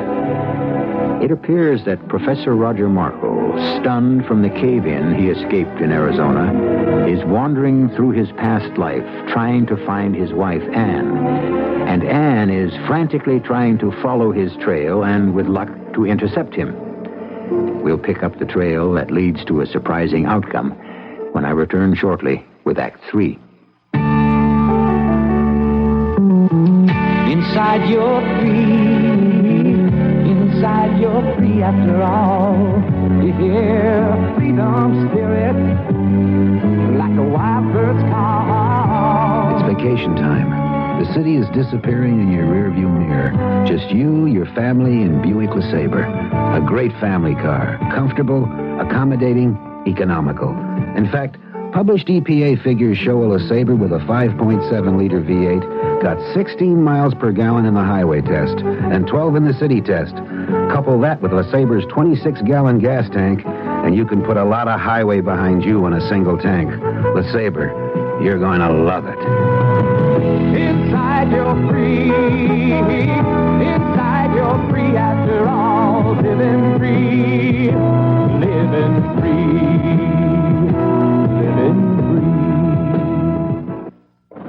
This is WBBM Chicago, News Radio 78. Let's see if you're good at solving mysteries. Northwest Federal Savings is offering gifts in the Northwest Federal Savings 50th Anniversary Gift Rally. They're free or at greatly reduced prices just for saving $250 or more at Northwest Federal Savings. Beautiful gifts like a Sunbeam electric fry pan or a Rival crock pot. Cuddly gifts like a St. Mary's Veloura blanket. And helpful gifts like a cordless grass shears. And over 25 more gifts to choose from at Northwest Federal Savings. There's a Northwest Federal Savings Center on Irving Park, 1 block west of Cicero, in Des Plaines on Dempster, and in the Harlem Irving Plaza. Now, where's the best place to save? Northwest Federal Savings, of course. That shouldn't have been hard to figure out. And your gifts shouldn't be hard to get, because Northwest Federal Savings is open 63 hours a week. It's Northwest Federal Savings Time, 63 hours a week.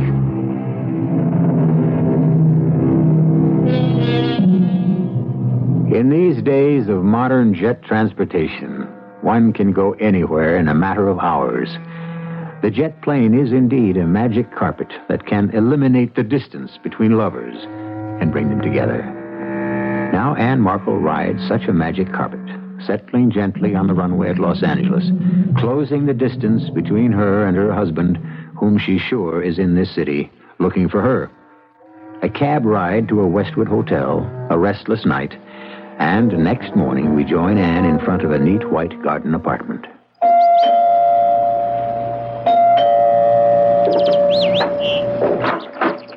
Yes? You're the superintendent. That's right. But we haven't got any vacancies, ma'am. No, it's not that. I'm looking for someone. Yeah? Have you by any chance seen this man in this painting recently? Last week. Last week? Yeah.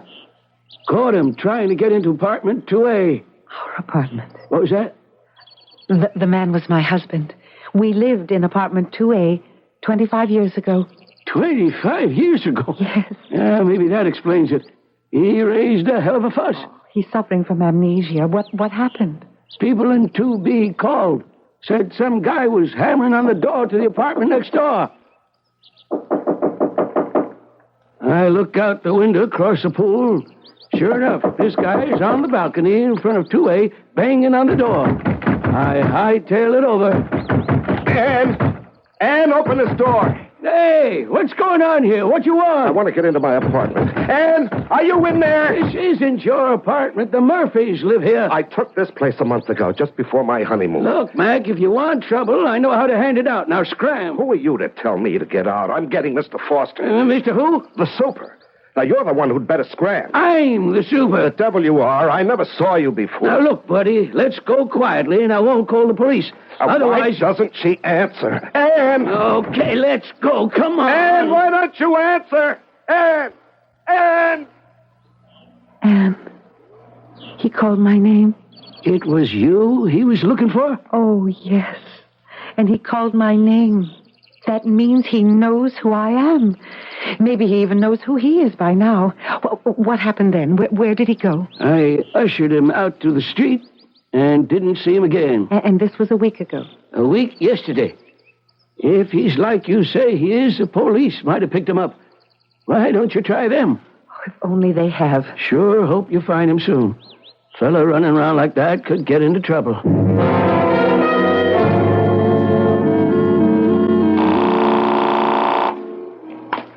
Hello? Madge, it's Ann. Ann, what's the news? Roger's on his way home to Chicago. I'm flying out immediately. What? Will you come and stay with me? I need you now, Madge. Well, of course, I'll leave tonight.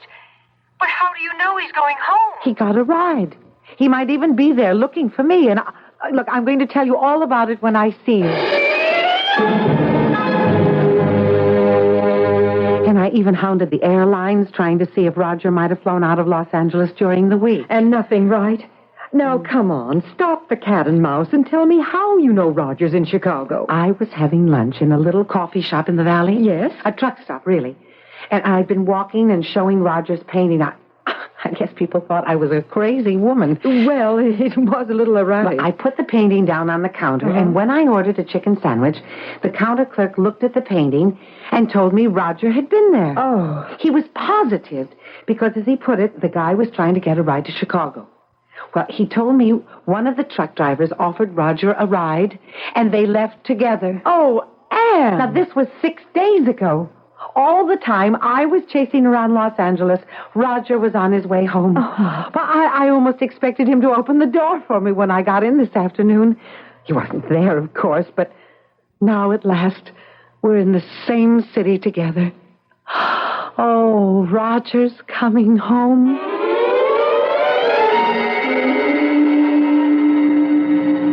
How about a movie tonight? No, I want to go to Kelsey's. Again? We've been there 3 nights in a row. Madge, I feel so sure that Roger might turn up there. We spent so many happy evenings there when we first came to Chicago. Honey, we've got the police and all the newspapers on the lookout. Why don't we just sit tight? I can't, Madge.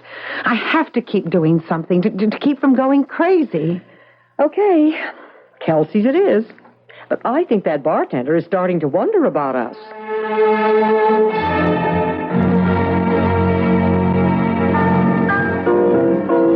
Well, we're pretty sure at least that Roger's in Chicago or on his way. Yes. Just a matter of time. Why not try to relax? I'm closer to him than I've been yet. I can't relax. It just might be any minute, even here. I feel that I'm doing something. Putting myself in his path perhaps only, but in his condition, anything might happen to him. I almost feel that I ought to be on the street. Madge, look at the window. Look. What? It's Roger. He's there on the sidewalk. He's looking right in at me. Roger?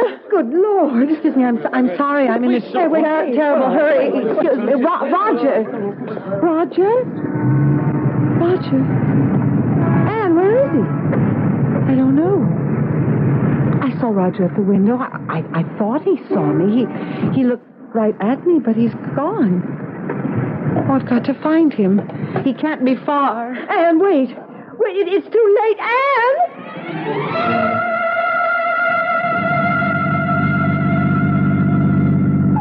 Thank heavens for you, Lieutenant Holmes. Well, I heard the call come over the radio.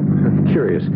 I knew immediately it had something to do with this Professor Markle. I'm frantic about Anne. Where could she go? Well, she could have turned down any of these side streets. Oh, she's so upset she'd take any chance to find her husband. Mrs. Connors, do you think Professor Markle is alive? Why, of course. I mean, Mrs. Markle isn't imagining this, wanting to hope. I thought it might be like that at first, Lieutenant, but I was with her when she found the painting and when she talked with the artist. And then Professor Markle did turn up in Acapulco and in Los Angeles. And you saw him tonight? Well, Anne saw him first. My back was to the window, but when I turned, I saw someone moving away. Well, if he's alive in this city, we'll find him. Tonight. Mrs. Markle, too.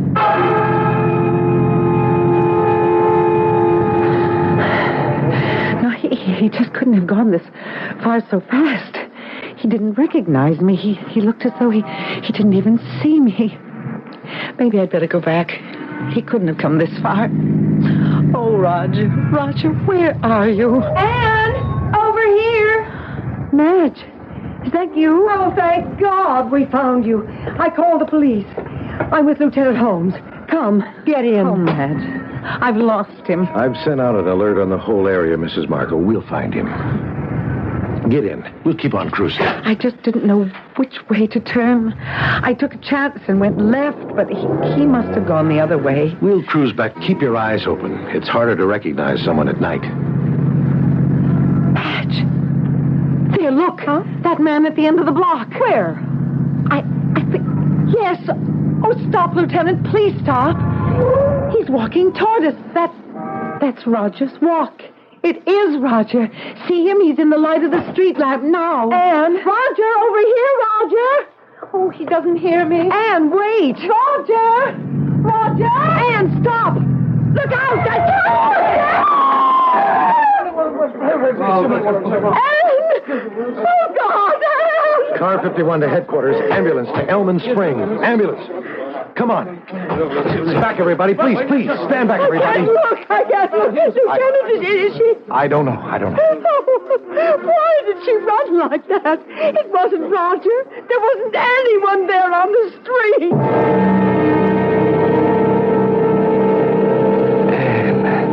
And there you are. Oh, Roger, at last. Oh, I've been looking everywhere for you, I darling. know, dearest. Oh, I knew you were alive all the time. I kept looking. I kept following you. I never gave up. You were following me? Yes. Well, I was looking for you. I couldn't find you at the honeymoon suite, and then in Los Angeles, our old apartment, remember? Yes. Well, you weren't there either. And I was confused. I kept trying to think, where would Anne go next? And then I knew. Yes, we left Los Angeles when I got the teaching job in Chicago. And that's just what I did. When I learned you were on your way to Acapulco, I just knew you were looking for me in all the old places. I tried to think where you'd go next. Yes, two minds with a single thought. Because we've been one since the day we were married. Yes. Oh, Anne, I knew that someday I'd find you. Come, Roger. Oh, let's go home. Home? Mm-hmm. To our apartment. Well, that isn't home for us anymore, Anne. Roger, dear. I know you've suffered a terrible shock, but we'll work it out together. You'll be fine. It'll take time, but trust me. You don't understand, do you, Anne? Oh, I do, darling. And I'm going to help you. No, I should have realized. It's too soon. But what's too soon? You'll understand in time. What is it, Roger? What are you trying to say? I didn't realize the truth until I saw you. And now I know. And you'll know soon, too, my darling. Roger, I trust you. If you say so, then that's enough for me. Come, Anne. It's time for us to go. To be together, always. And that's all I want, Roger, is to be together, always. Hey, don't look so worried. Let me tell you the trouble I had realizing just what was happening. I'm sorry, Mrs. Connors. There's no pulse. Oh, dear God. Mrs. Markle is dead.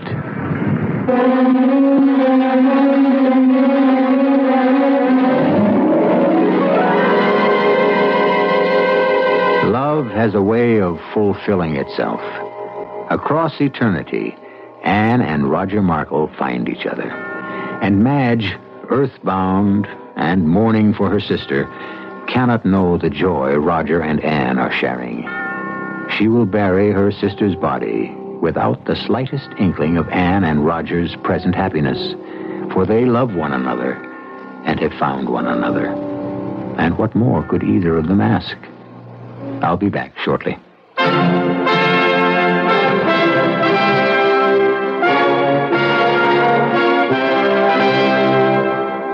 In God We Trust, America Speaks.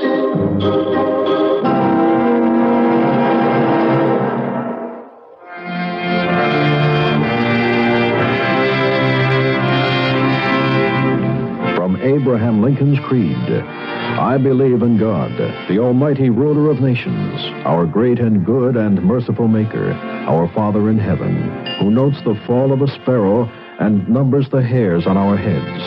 I have a solemn vow registered in heaven to finish the work I am in full view of my responsibility to my God, with malice toward none, with charity for all, with firmness in the right, as God gives me to see the right. Presented by the Catholic Communications Foundation.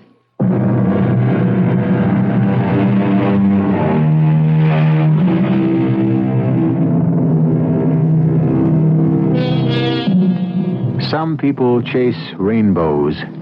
Others chase butterflies. We're all pursuing something in life.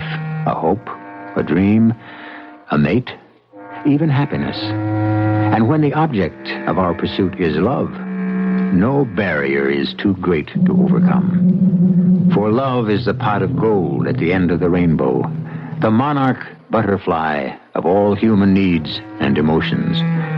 And in our story just concluded, it was a force that transcended even death. Our cast included Betsy Palmer, Joan Shea, Larry Haynes, Gil Mack, and Robert Maxwell. The entire production was under the direction of Hyman Brown. And now, a preview of our next tale. Won't you introduce me to that very attractive friend here? Yes, of course. Sandy Oaks. My stepdaughter. Oh, you're not the daughter of that poor woman who drowned accidentally.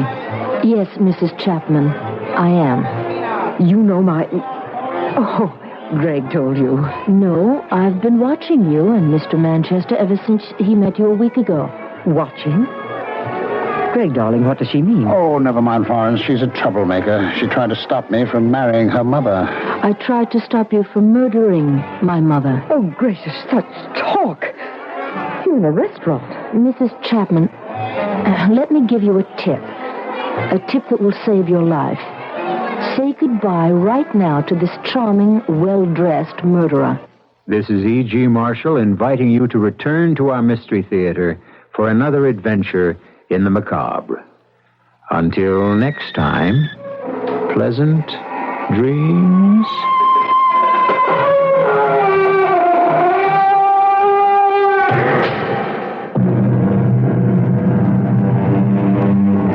This is WBBM Chicago News Radio 78. The correct time, 11:24. CBS Radio Network News in just a minute. WBBM time, 10:32. The CBS Radio Mystery Theater presents...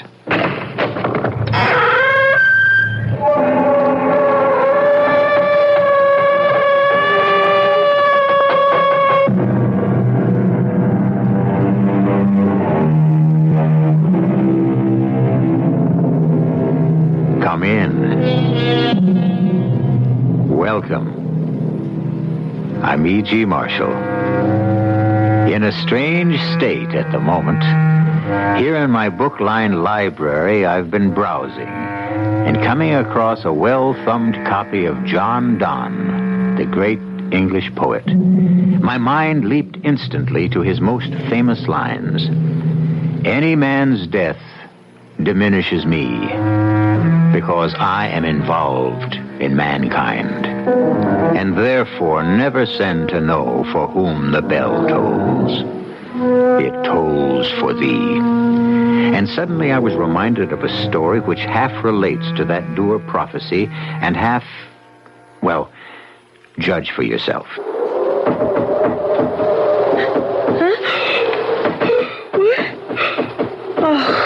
Oh, damn that loose shutter. It's all right, Libby. Don't bother about the window. Mother, you came back. Only for a moment, my darling. Just to say goodbye. Where's Dad? At the wheel. At the wheel. But I want you to know that even at the last, now that I see him as he really is, save a little mourning for him. He can't help himself any more than I can. Goodbye, my darling. Mother! What is it? I can see right through you. The wall, the pictures, even the pattern of the paper. That's because I'm already dead. I love you. Neither of us deserves to live. You see, I had to grab the wheel and kill us both because we were poisoning your life.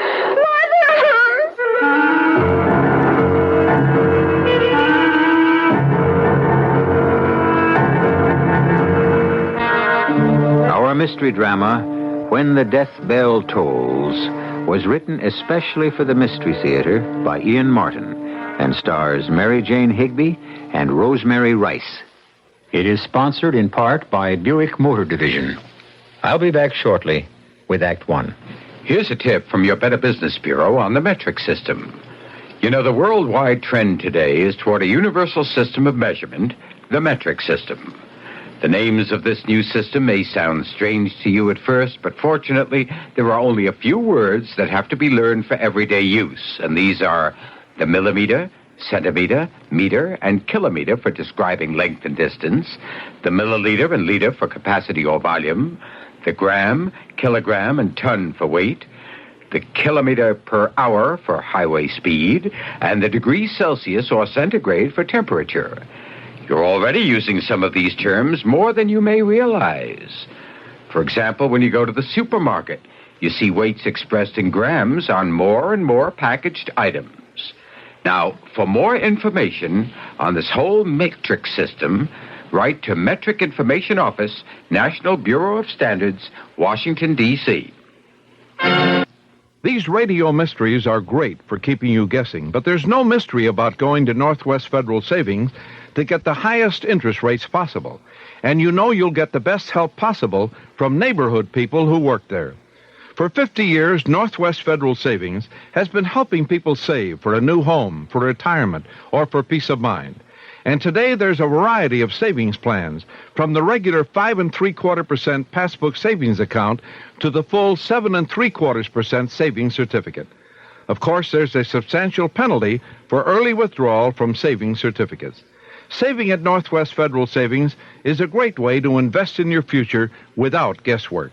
So visit Northwest Federal Savings anytime at Irving Park, 1 block west of Cicero Avenue, in Des Plaines on Dempster, or in the Harlem Irving Shopping Center. Remember, they're open 63 hours a week.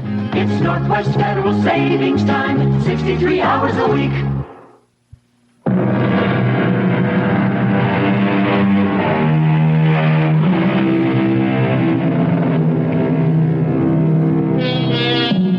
There is no terror greater than the terror of the unknown. That's a cliche almost all of us accept without question. And yet, so few of us ever really face it except vicariously. But the shakiness of the simple matter of living through each day and reaching for tomorrow touches all of our lives at one time or another. This is a story that begins with the most common and ultimate terror most of us in our mechanized world can face. The automobile out of control and headed for unavoidable destruction.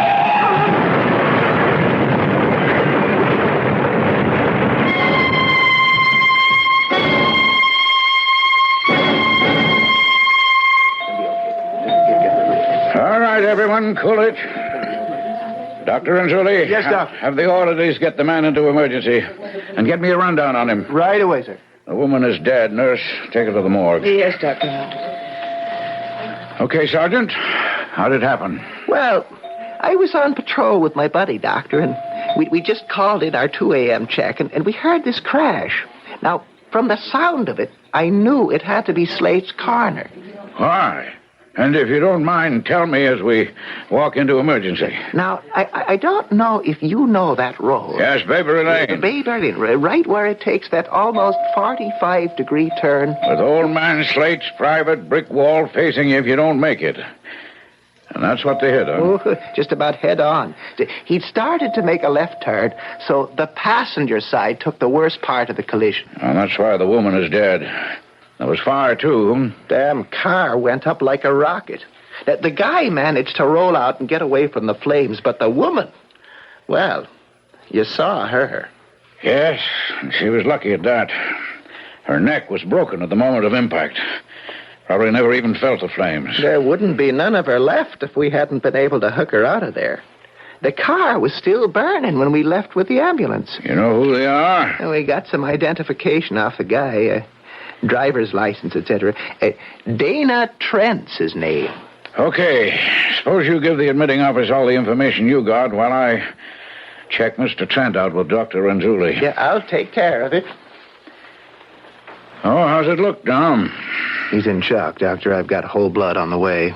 4 quarts. Heaven knows how much he's lost. From where? He must have stuck his hand through the windshield. Both the radius and the ulna are green stick fractures, and the radial artery was cut. I'm suturing it now. Oh, that's fine, nurse. Yes, bring the tree around to this right side. Yes, Dr. Mitchell. And get me a canola. You got to make the cut down fast and get some blood into this baby. What size, Doctor? Biggest we got. You're going to have to move fast. Swab. Yeah, that's it.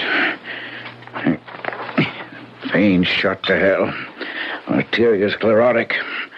Let's have the needle. Can't get through that junk. Give me a smaller one.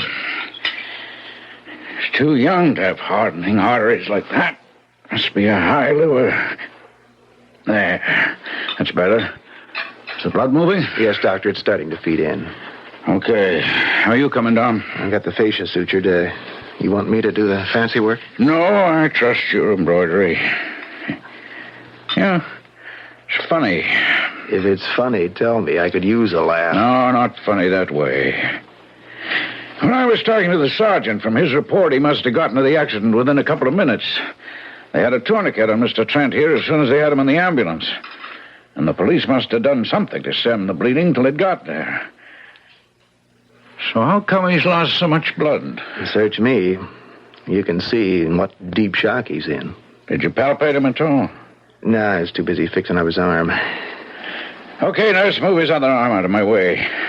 But make sure that blood keeps feeding. Yes, sir. There's no sign from the outside he hit that hard. Well, he took most of the force of the shock on his arm. Abdomen is pretty rigid. Yeah, I don't like the feel of his liver. And I can't locate the spleen. Nurse. Yes, sir. Alert OR, possible emergency operation. Hepatography. See if Gentry's free to assist. Yes, Dr. Hobbs. What about anesthesia? I'll get Dr. Schultz for the anesthesia, general inhalation. But tell him the spleen is involved. Yes, sir. What's the matter, Dom? You slip a stitch? No, sir. Maybe I speak as a poor old 27-year-old resident internist, but is an operation really necessary? If there's liver damage, can't we control it medically? It could be fatal not to go in and stop the bleeding, I'm sure, is there. Or it could be just as fatal to operate while he's in deep shock. It's a toss-up.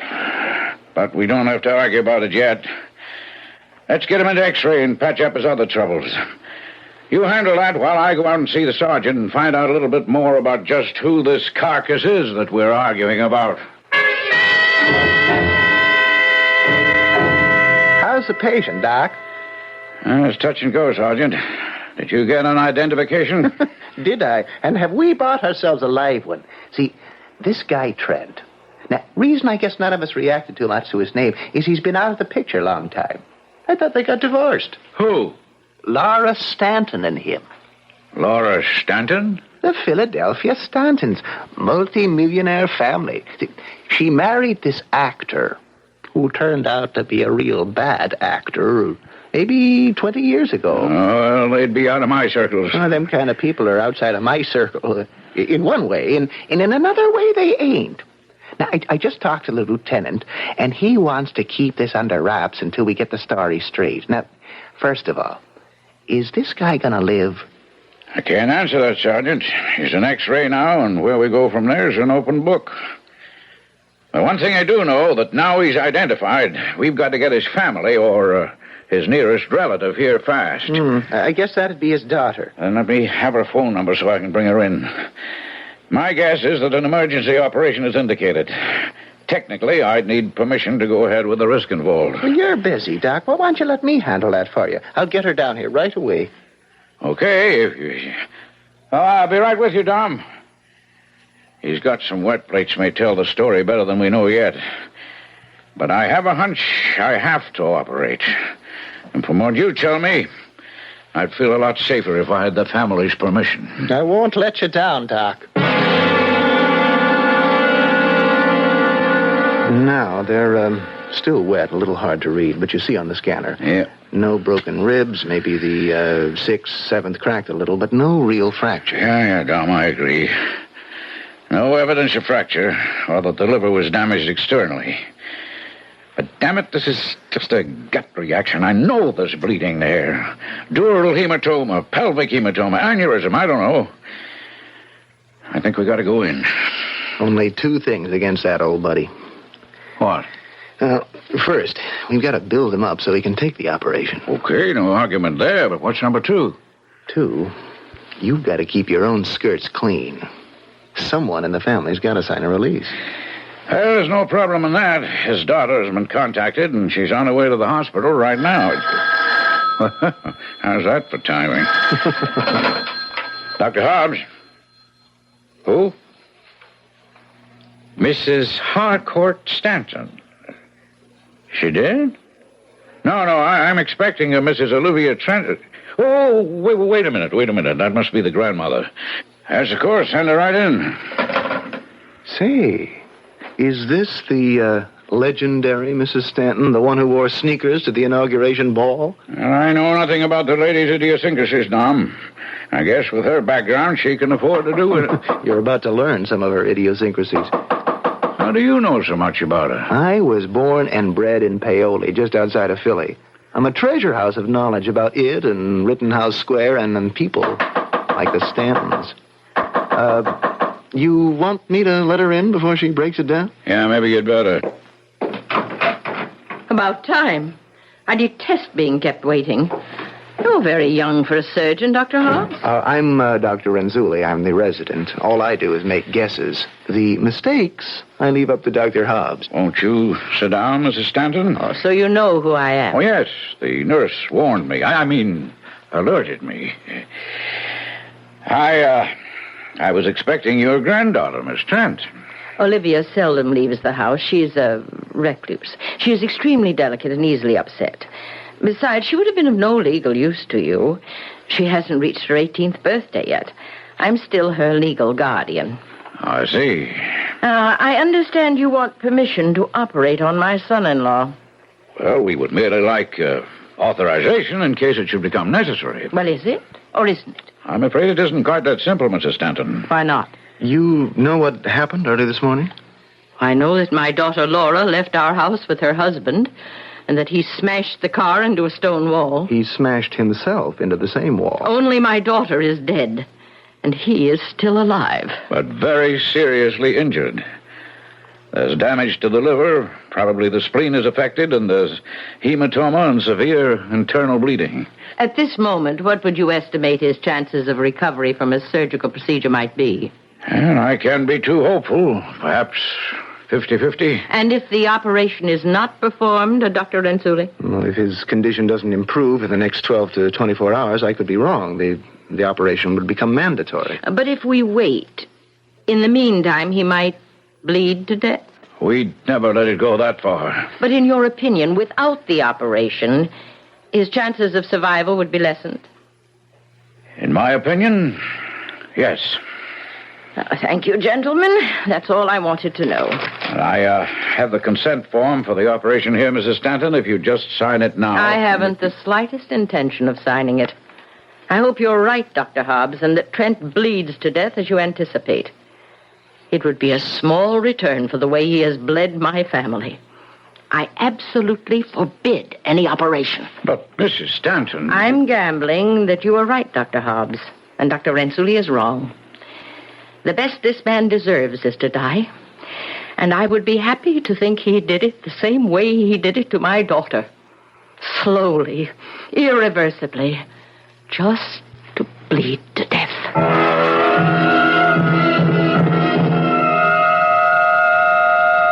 There are drives and forces without the supernatural just as terrifying as the fires of hell, the curses of witches. Here now, today, an old woman, embittered by who knows what past depredations against her and her family, seems to hold the fate of a man quite literally in her hands. Is she right or wrong to deny Dana Trent his chance for life? I'll return shortly with Act Two.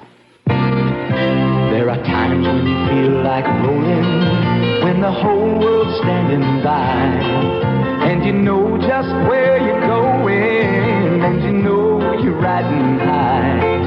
When the rest of the world is flying, you hit the road and you climb, 'cause you're a free spirit, one of a kind. A Buick isn't just A to B transportation. It's a means of expressing yourself, a way to live life on your terms. And that's why we make so many different kinds of Buicks, all shapes, all sizes.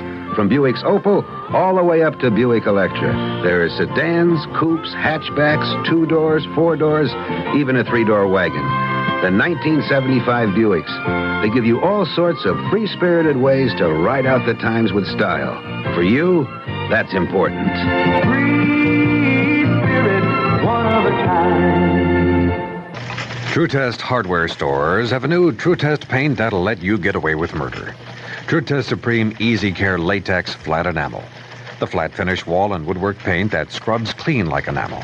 It stands up to abuse that would be lethal to other paints. Most dirt and stains, telltale fingerprints, and evidence of evil deeds wash right off. Easy Care is the ideal paint for anywhere in your home, especially where children are at play. There's no need to cry whodunit when you find a crayon mark on the wall. You can even scrub Easy Care without scrubbing off the paint or leaving a shiny mark. True Test Supreme Easy Care Latex Flat Enamel. You can't rub it out. It's sold exclusively at True Value hardware stores. They sell paint and give away advice on how to use it. Right now, you can get their 32-page book, Let's Live Color, just free for the asking. It shows how to use color creatively inside and outside of your home. Just write to Free Paint Book, Box 6868, Chicago. That's Free Paint Book, Box 6868, Chicago, Illinois, 60680.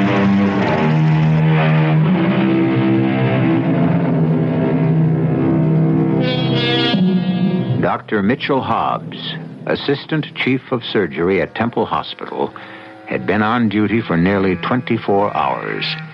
After leaving instructions about his patient, he allowed himself the necessary luxury of some sleep.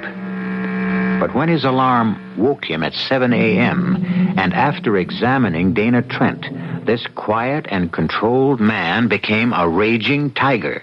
Nurse! Nurse! Yes, Dr. Hobbs. Where is Dr. Renzulli? Well, he went out less than an hour ago. He left this for you. What is it? Well, it's a note or a letter. How come he was wakened before me? Well, he only had the duty since 8 last night. He told us to wake him instead of you if necessary. Is this a hospital or a fraternity house? Why should he take it upon himself to... Oh, wait a minute. I'm afraid you're right about Trent, but I don't want you sticking your neck out. I've gone to the old witch to try to change your mind. Wait till you hear from me. That damn young fool. There isn't any time to wait. We might lose the patient. All right, nurse, get on the pipe. I want Trent and 516 prepped right away. Alert OR. Yes, sir. Same orders as earlier this morning. If Dr. Renzulli doesn't get back within half an hour, I'm going ahead, permission or no permission. I'll need an assistant and a full abdominal team, and the best anesthesiologist you can dig up. Maybe you can still get me Gentry. He only lives a couple blocks away. But I'm serving notice. This is emergency. Capital E. Well, do you have a clearance I can file with surgery, Doctor? No, I don't. If I lose the patient, my neck's on the block. And if anyone wants a scalpel to cut it loose, he can have mine.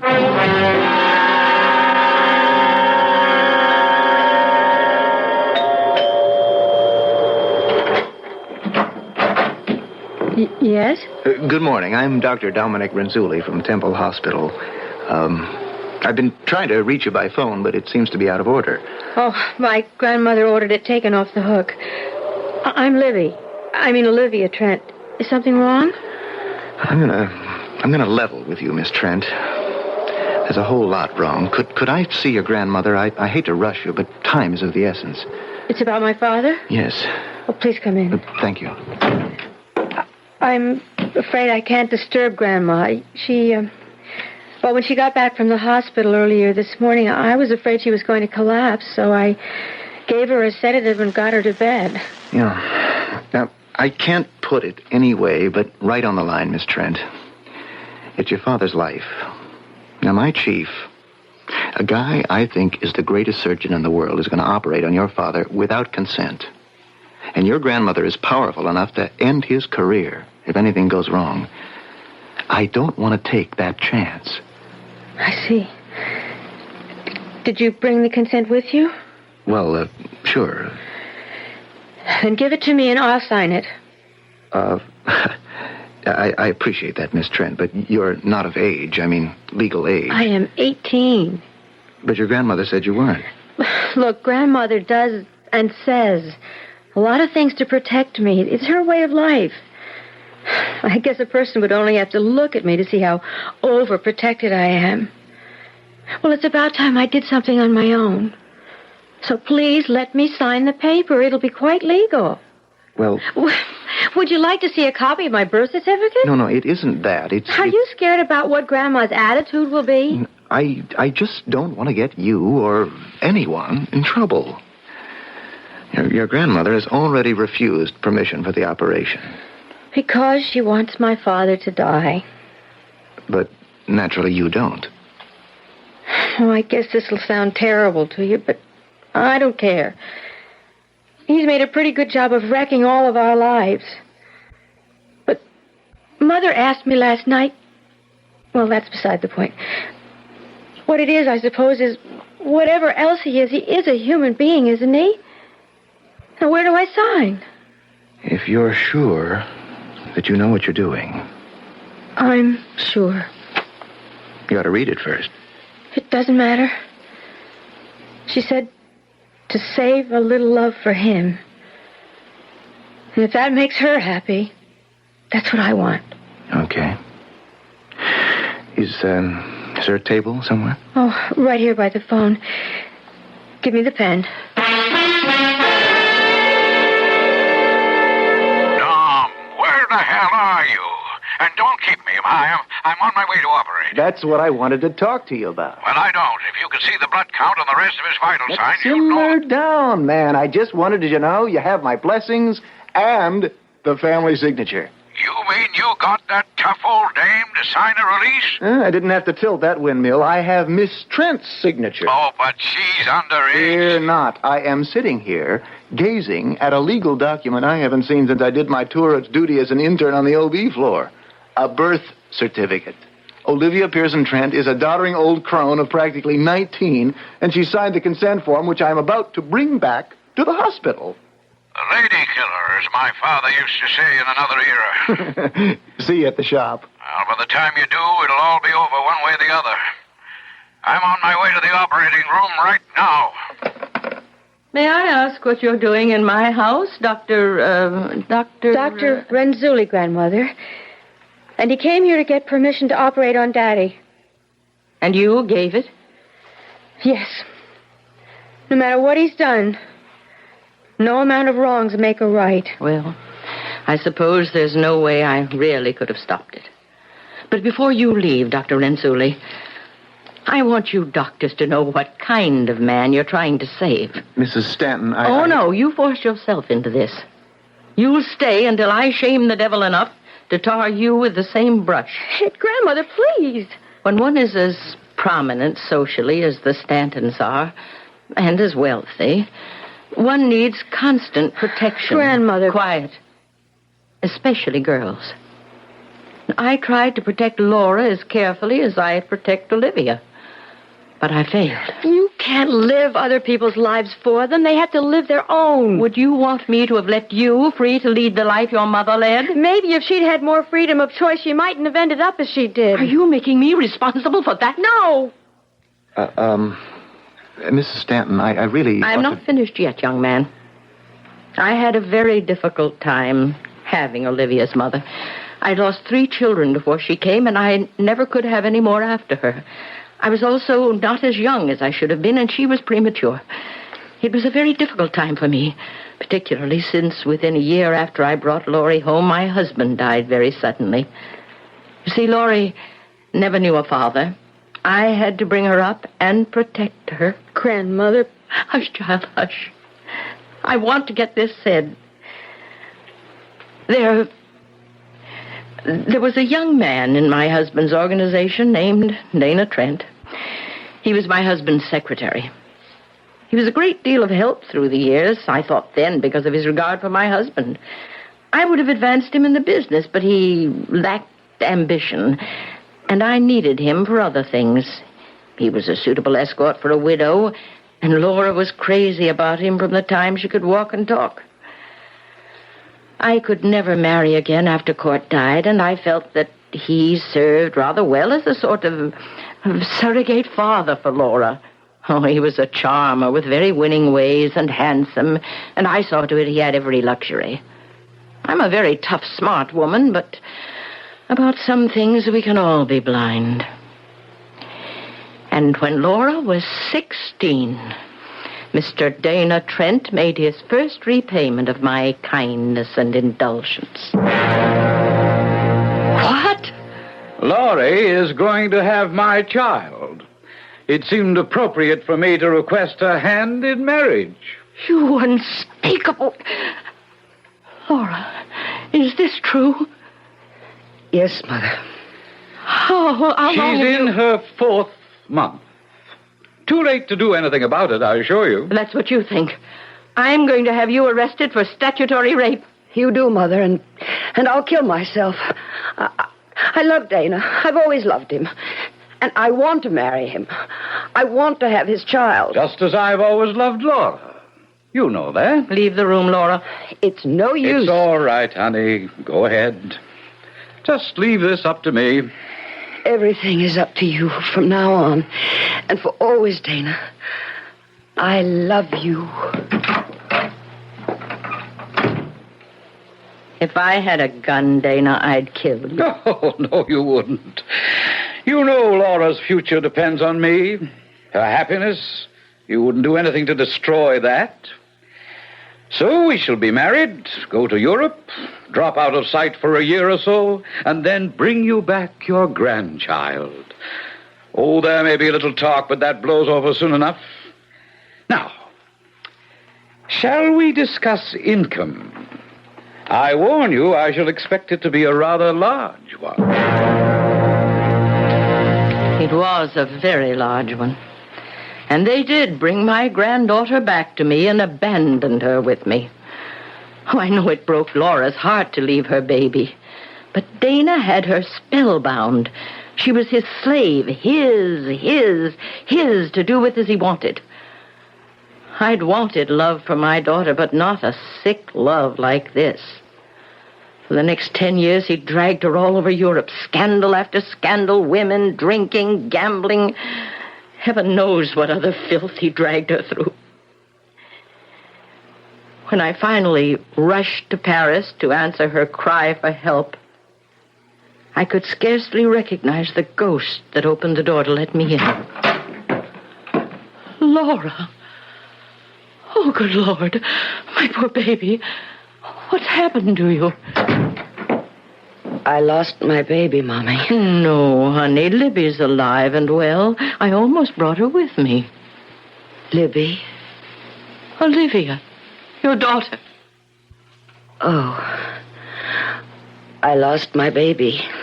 This other one. Oh, you were pregnant again? Yes. Pregnant. Dana didn't want it.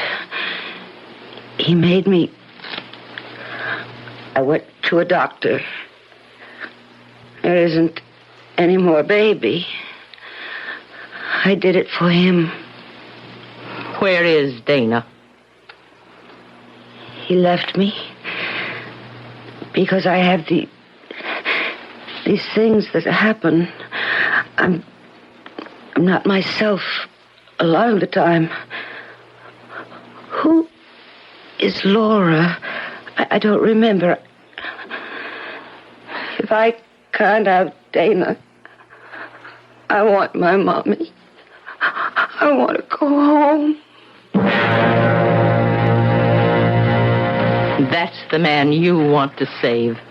Your daughter never got a divorce? No, because incredibly, even up to the last, she was in love with him.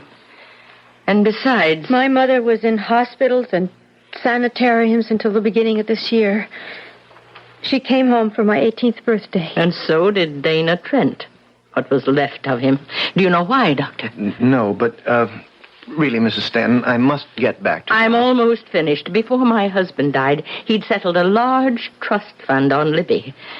It came due on her 18th birthday. You gave the money to your mother, didn't you, Libby? Yes. It was mine. And Mother wanted to pay you back for supporting her all these years. I thought if it would make her happy... What she really wanted it for was to run away with your father again. It was found in the trunk of the car after the smash-up. You still want to save that scum, that filth? Mrs. Stanton, I'm sympathetic, and I'm appalled, but doctors are not judges. Our only function is to save lives, good or bad. Very well. I hope you fail, young man, because if you don't, I will not have my granddaughter put through the agony her mother has suffered. I'll find a way to take care of Dana Trent myself.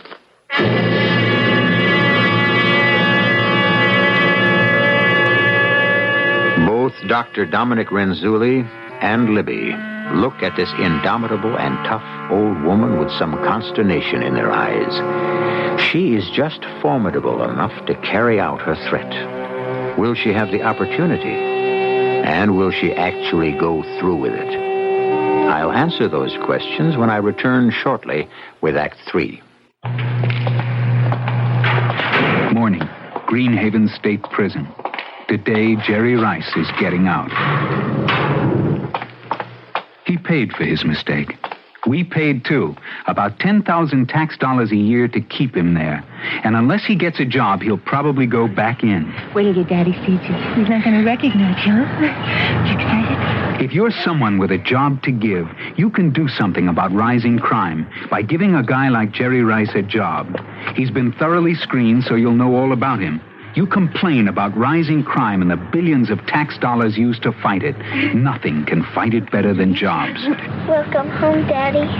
Are you here forever? Forever, honey. The way to get this country working is to get people working. So if you have a job to give, call the National Alliance of Businessmen. Help America work. A public service message of this station and the Advertising Council. Dominic's, first in Chicagoland with reduced prices, has two great Memorial Day weekend buys in store for you this week. Picnic time is Dominic's time to provide you with all of your picnic fixins. This week, Dominic's is featuring a 1-pound package of Dominic's own wieners for just 79 cents. Wieners on an outdoor grill plump up juicy and flavorful. Grilled Dominic's wieners wouldn't be completed without fresh or toasted buns. This week, Dominic's is featuring 3 packages of Heritage House hot dog or hamburger buns for just $1. Also featured at Dominic's this week, fully smoked hams, shank portion smoked, just 69 cents a pound. Be sure to stop by Dominic's Fresh Produce Department featuring fresh California strawberries for just 66 cents a quart. More proof that Dominic's is your way to save with its new total savings policy.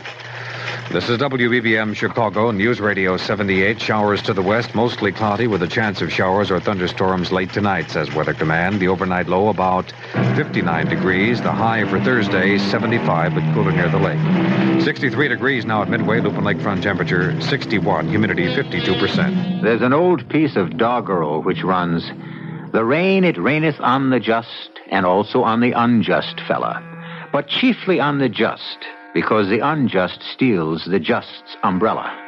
A truism that is altogether too apt, as in our story here. But unfair as the ways of the world may be, no one of us can set himself up as God and decide on the right of another to live or die. After closing the door on Dr. Renzulli, a weary and unhappy Libby crosses the hall toward the stairs, but is stopped by the imperative voice of her grandmother. Olivia? Yes, Grandmother? Where are you going? Upstairs to lie down. I don't feel very well. I want to talk to you for just a moment. Please, dear. Oh, all right. But not too long. There's been enough talking. I know. I'm sorry I dragged up the awful past. It made me sick to my stomach, too.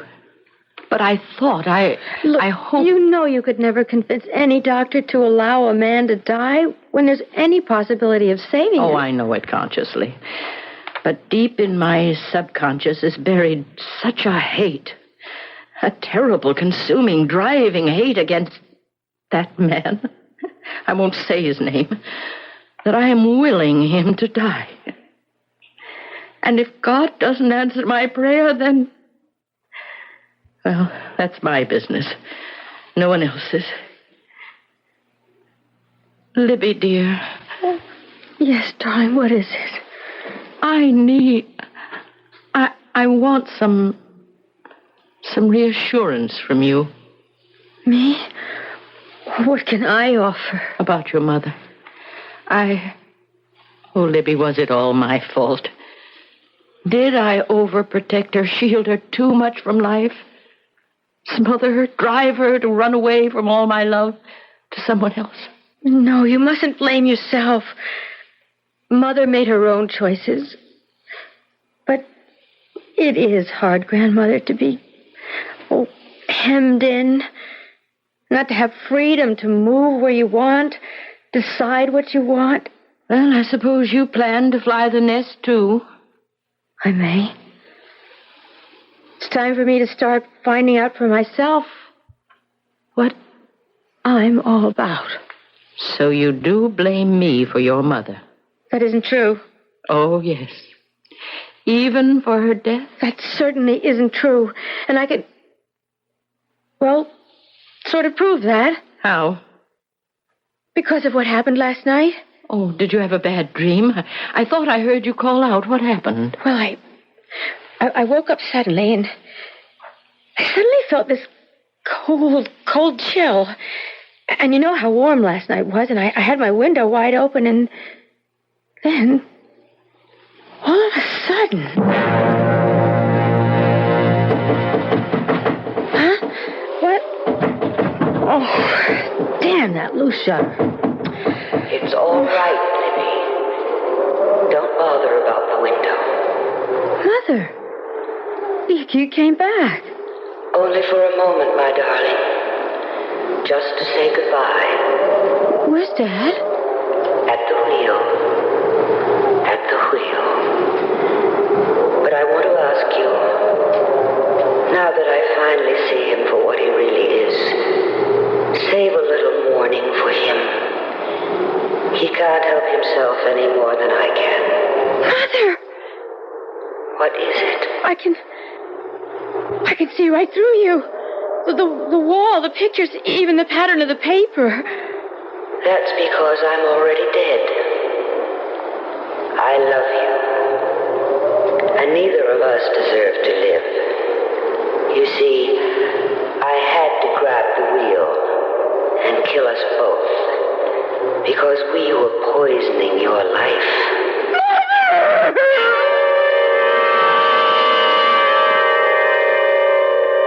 And then suddenly the chill was gone, and the wind disappeared, and the shutters stopped clattering, and it was warm again. But I know it wasn't a dream. How? Because I looked at the clock, and it was exactly 10 minutes after 2. When did the police sergeant tell us he heard the crash? That's right. 10 minutes after 2. So Laura came to her senses at last and tried to kill him. She asked me to mourn a little for him. Only as usual, he gets away with it. He doesn't have to be mourned because he escaped while Laura had to die. Oh, Granny, please don't. I'll be all right when it's over. Oh, I'm very tired myself and sick to my heart. Granny, let's both go lie down. I'll help you upstairs. Maybe I've lived enough years. It's time to rest. Should I get a doctor? Oh, no, Libby. I have no need of doctors. Just peace of mind.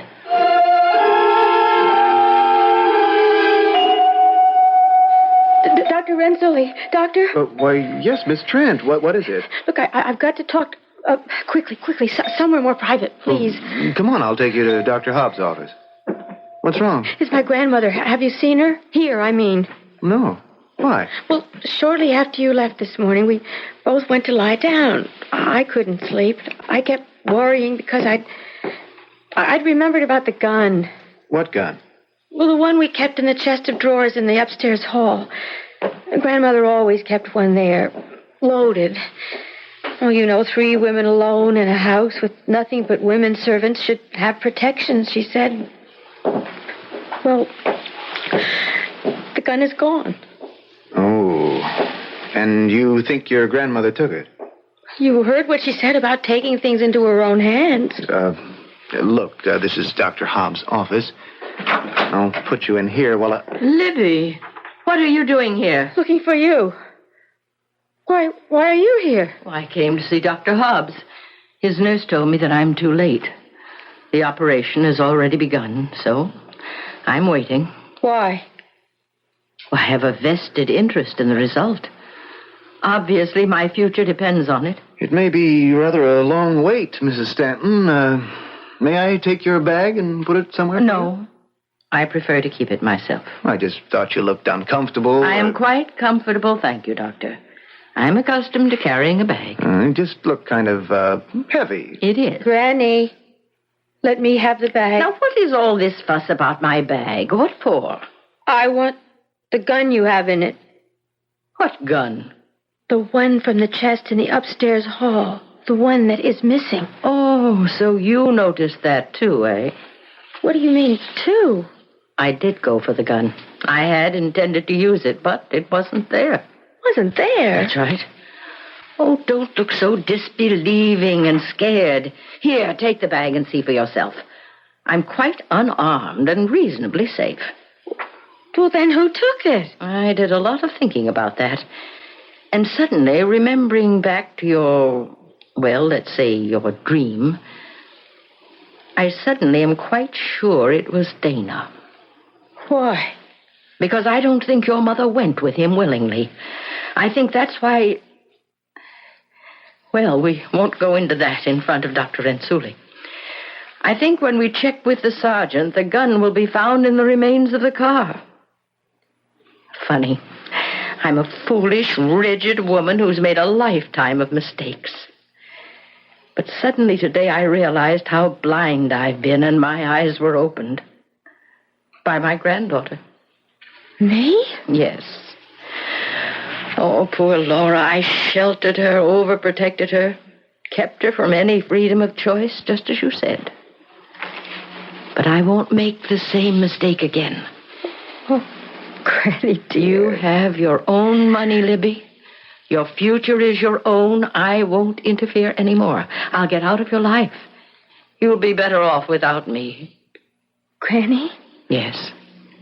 Just this. Hold me. Oh. I'm not letting you go. You see, I've made my choice.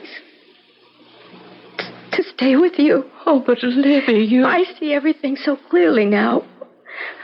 I never had a mother or a father. But I had you. And I'll always have you. Oh, sure, someday there'll be a man for me. A man you'll help me pick. And there'll be children.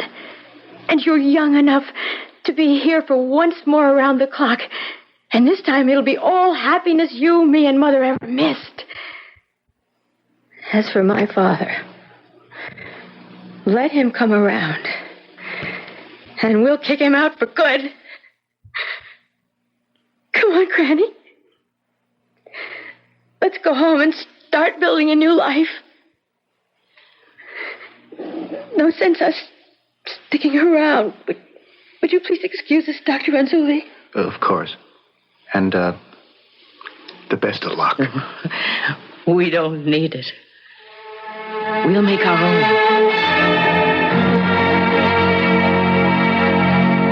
So, that's the whole story, Mitch. And that's the ever-loving character you plucked from the jaws of death. Well, I had no choice, Dom.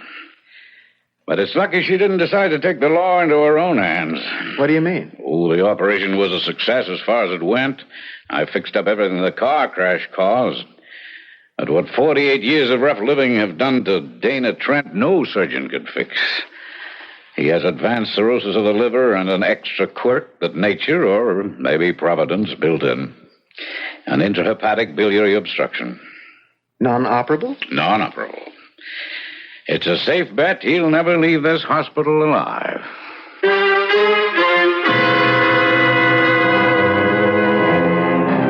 The irony of fate, the justice of God, or just the mathematical certainty that if you roll the dice long enough, you've got to turn up snake eyes. If ever a man deserved death, it was Dana Trent. It's a pleasing thought to know that in the end, he made it for himself. I'll be back shortly. O great Spirit, whose voice in the winds I hear, and whose breath give life to all the world, hear me. The voice is Iron Eyes Cody of the Cherokee Nation. The words are a prayer first spoken 400 years ago by his people. a people who love the land. Make me walk in beauty. Make my heart respect all you have made. Make me wise that I may know all you have taught my people, the lessons you have hidden in every rock. In some Americans today, that spirit is reborn. Throughout the land, areas of thoughtless litter and pollution are being restored to their natural beauty. And yet we still have so far to go. So everyone must get involved. To contact the Keep America Beautiful team nearest you, write Keep America Beautiful, 99 Park Avenue, New York, New York. People start pollution. People can stop it. A public service message of this station and the Advertising Council.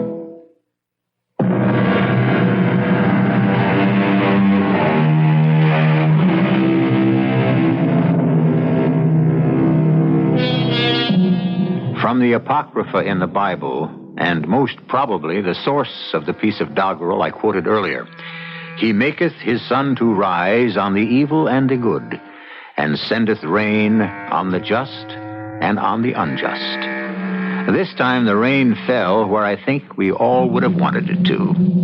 And at least for once, evil found its own reward. Our cast included Mary Jane Higby, Rosemary Rice, Joan Lovejoy, Russell Horton, and Ian Martin. The entire production was under the direction of Hyman Brown. And now, a preview of our next tale. The very fact that you got that revolver riding on your hip, don't it give you a sense of security? No. Oh, come on. All the times in the past 27 years that you had to go to the holster, where would you be if there was no gun there? But I've never gone to the holster, Frank. Never. What? That's right, Frank. Never. Are you telling me you've been a cop 27 years and not once in all that time did you ever have to draw your gun? In 27 years, I never have been forced to fire a single shot. Some of your collars have been real rough characters, and you say you never went for the gun? I never once went for the gun. Why do you bag half of these guys? Been lucky, I guess. That has got to be the most single sensational streak of luck. And I'll only hope it'll go on for one more day. That's what I'm praying for, Frank. Just one more day.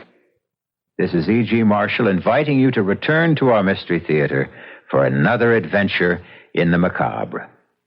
Until next time, pleasant dreams.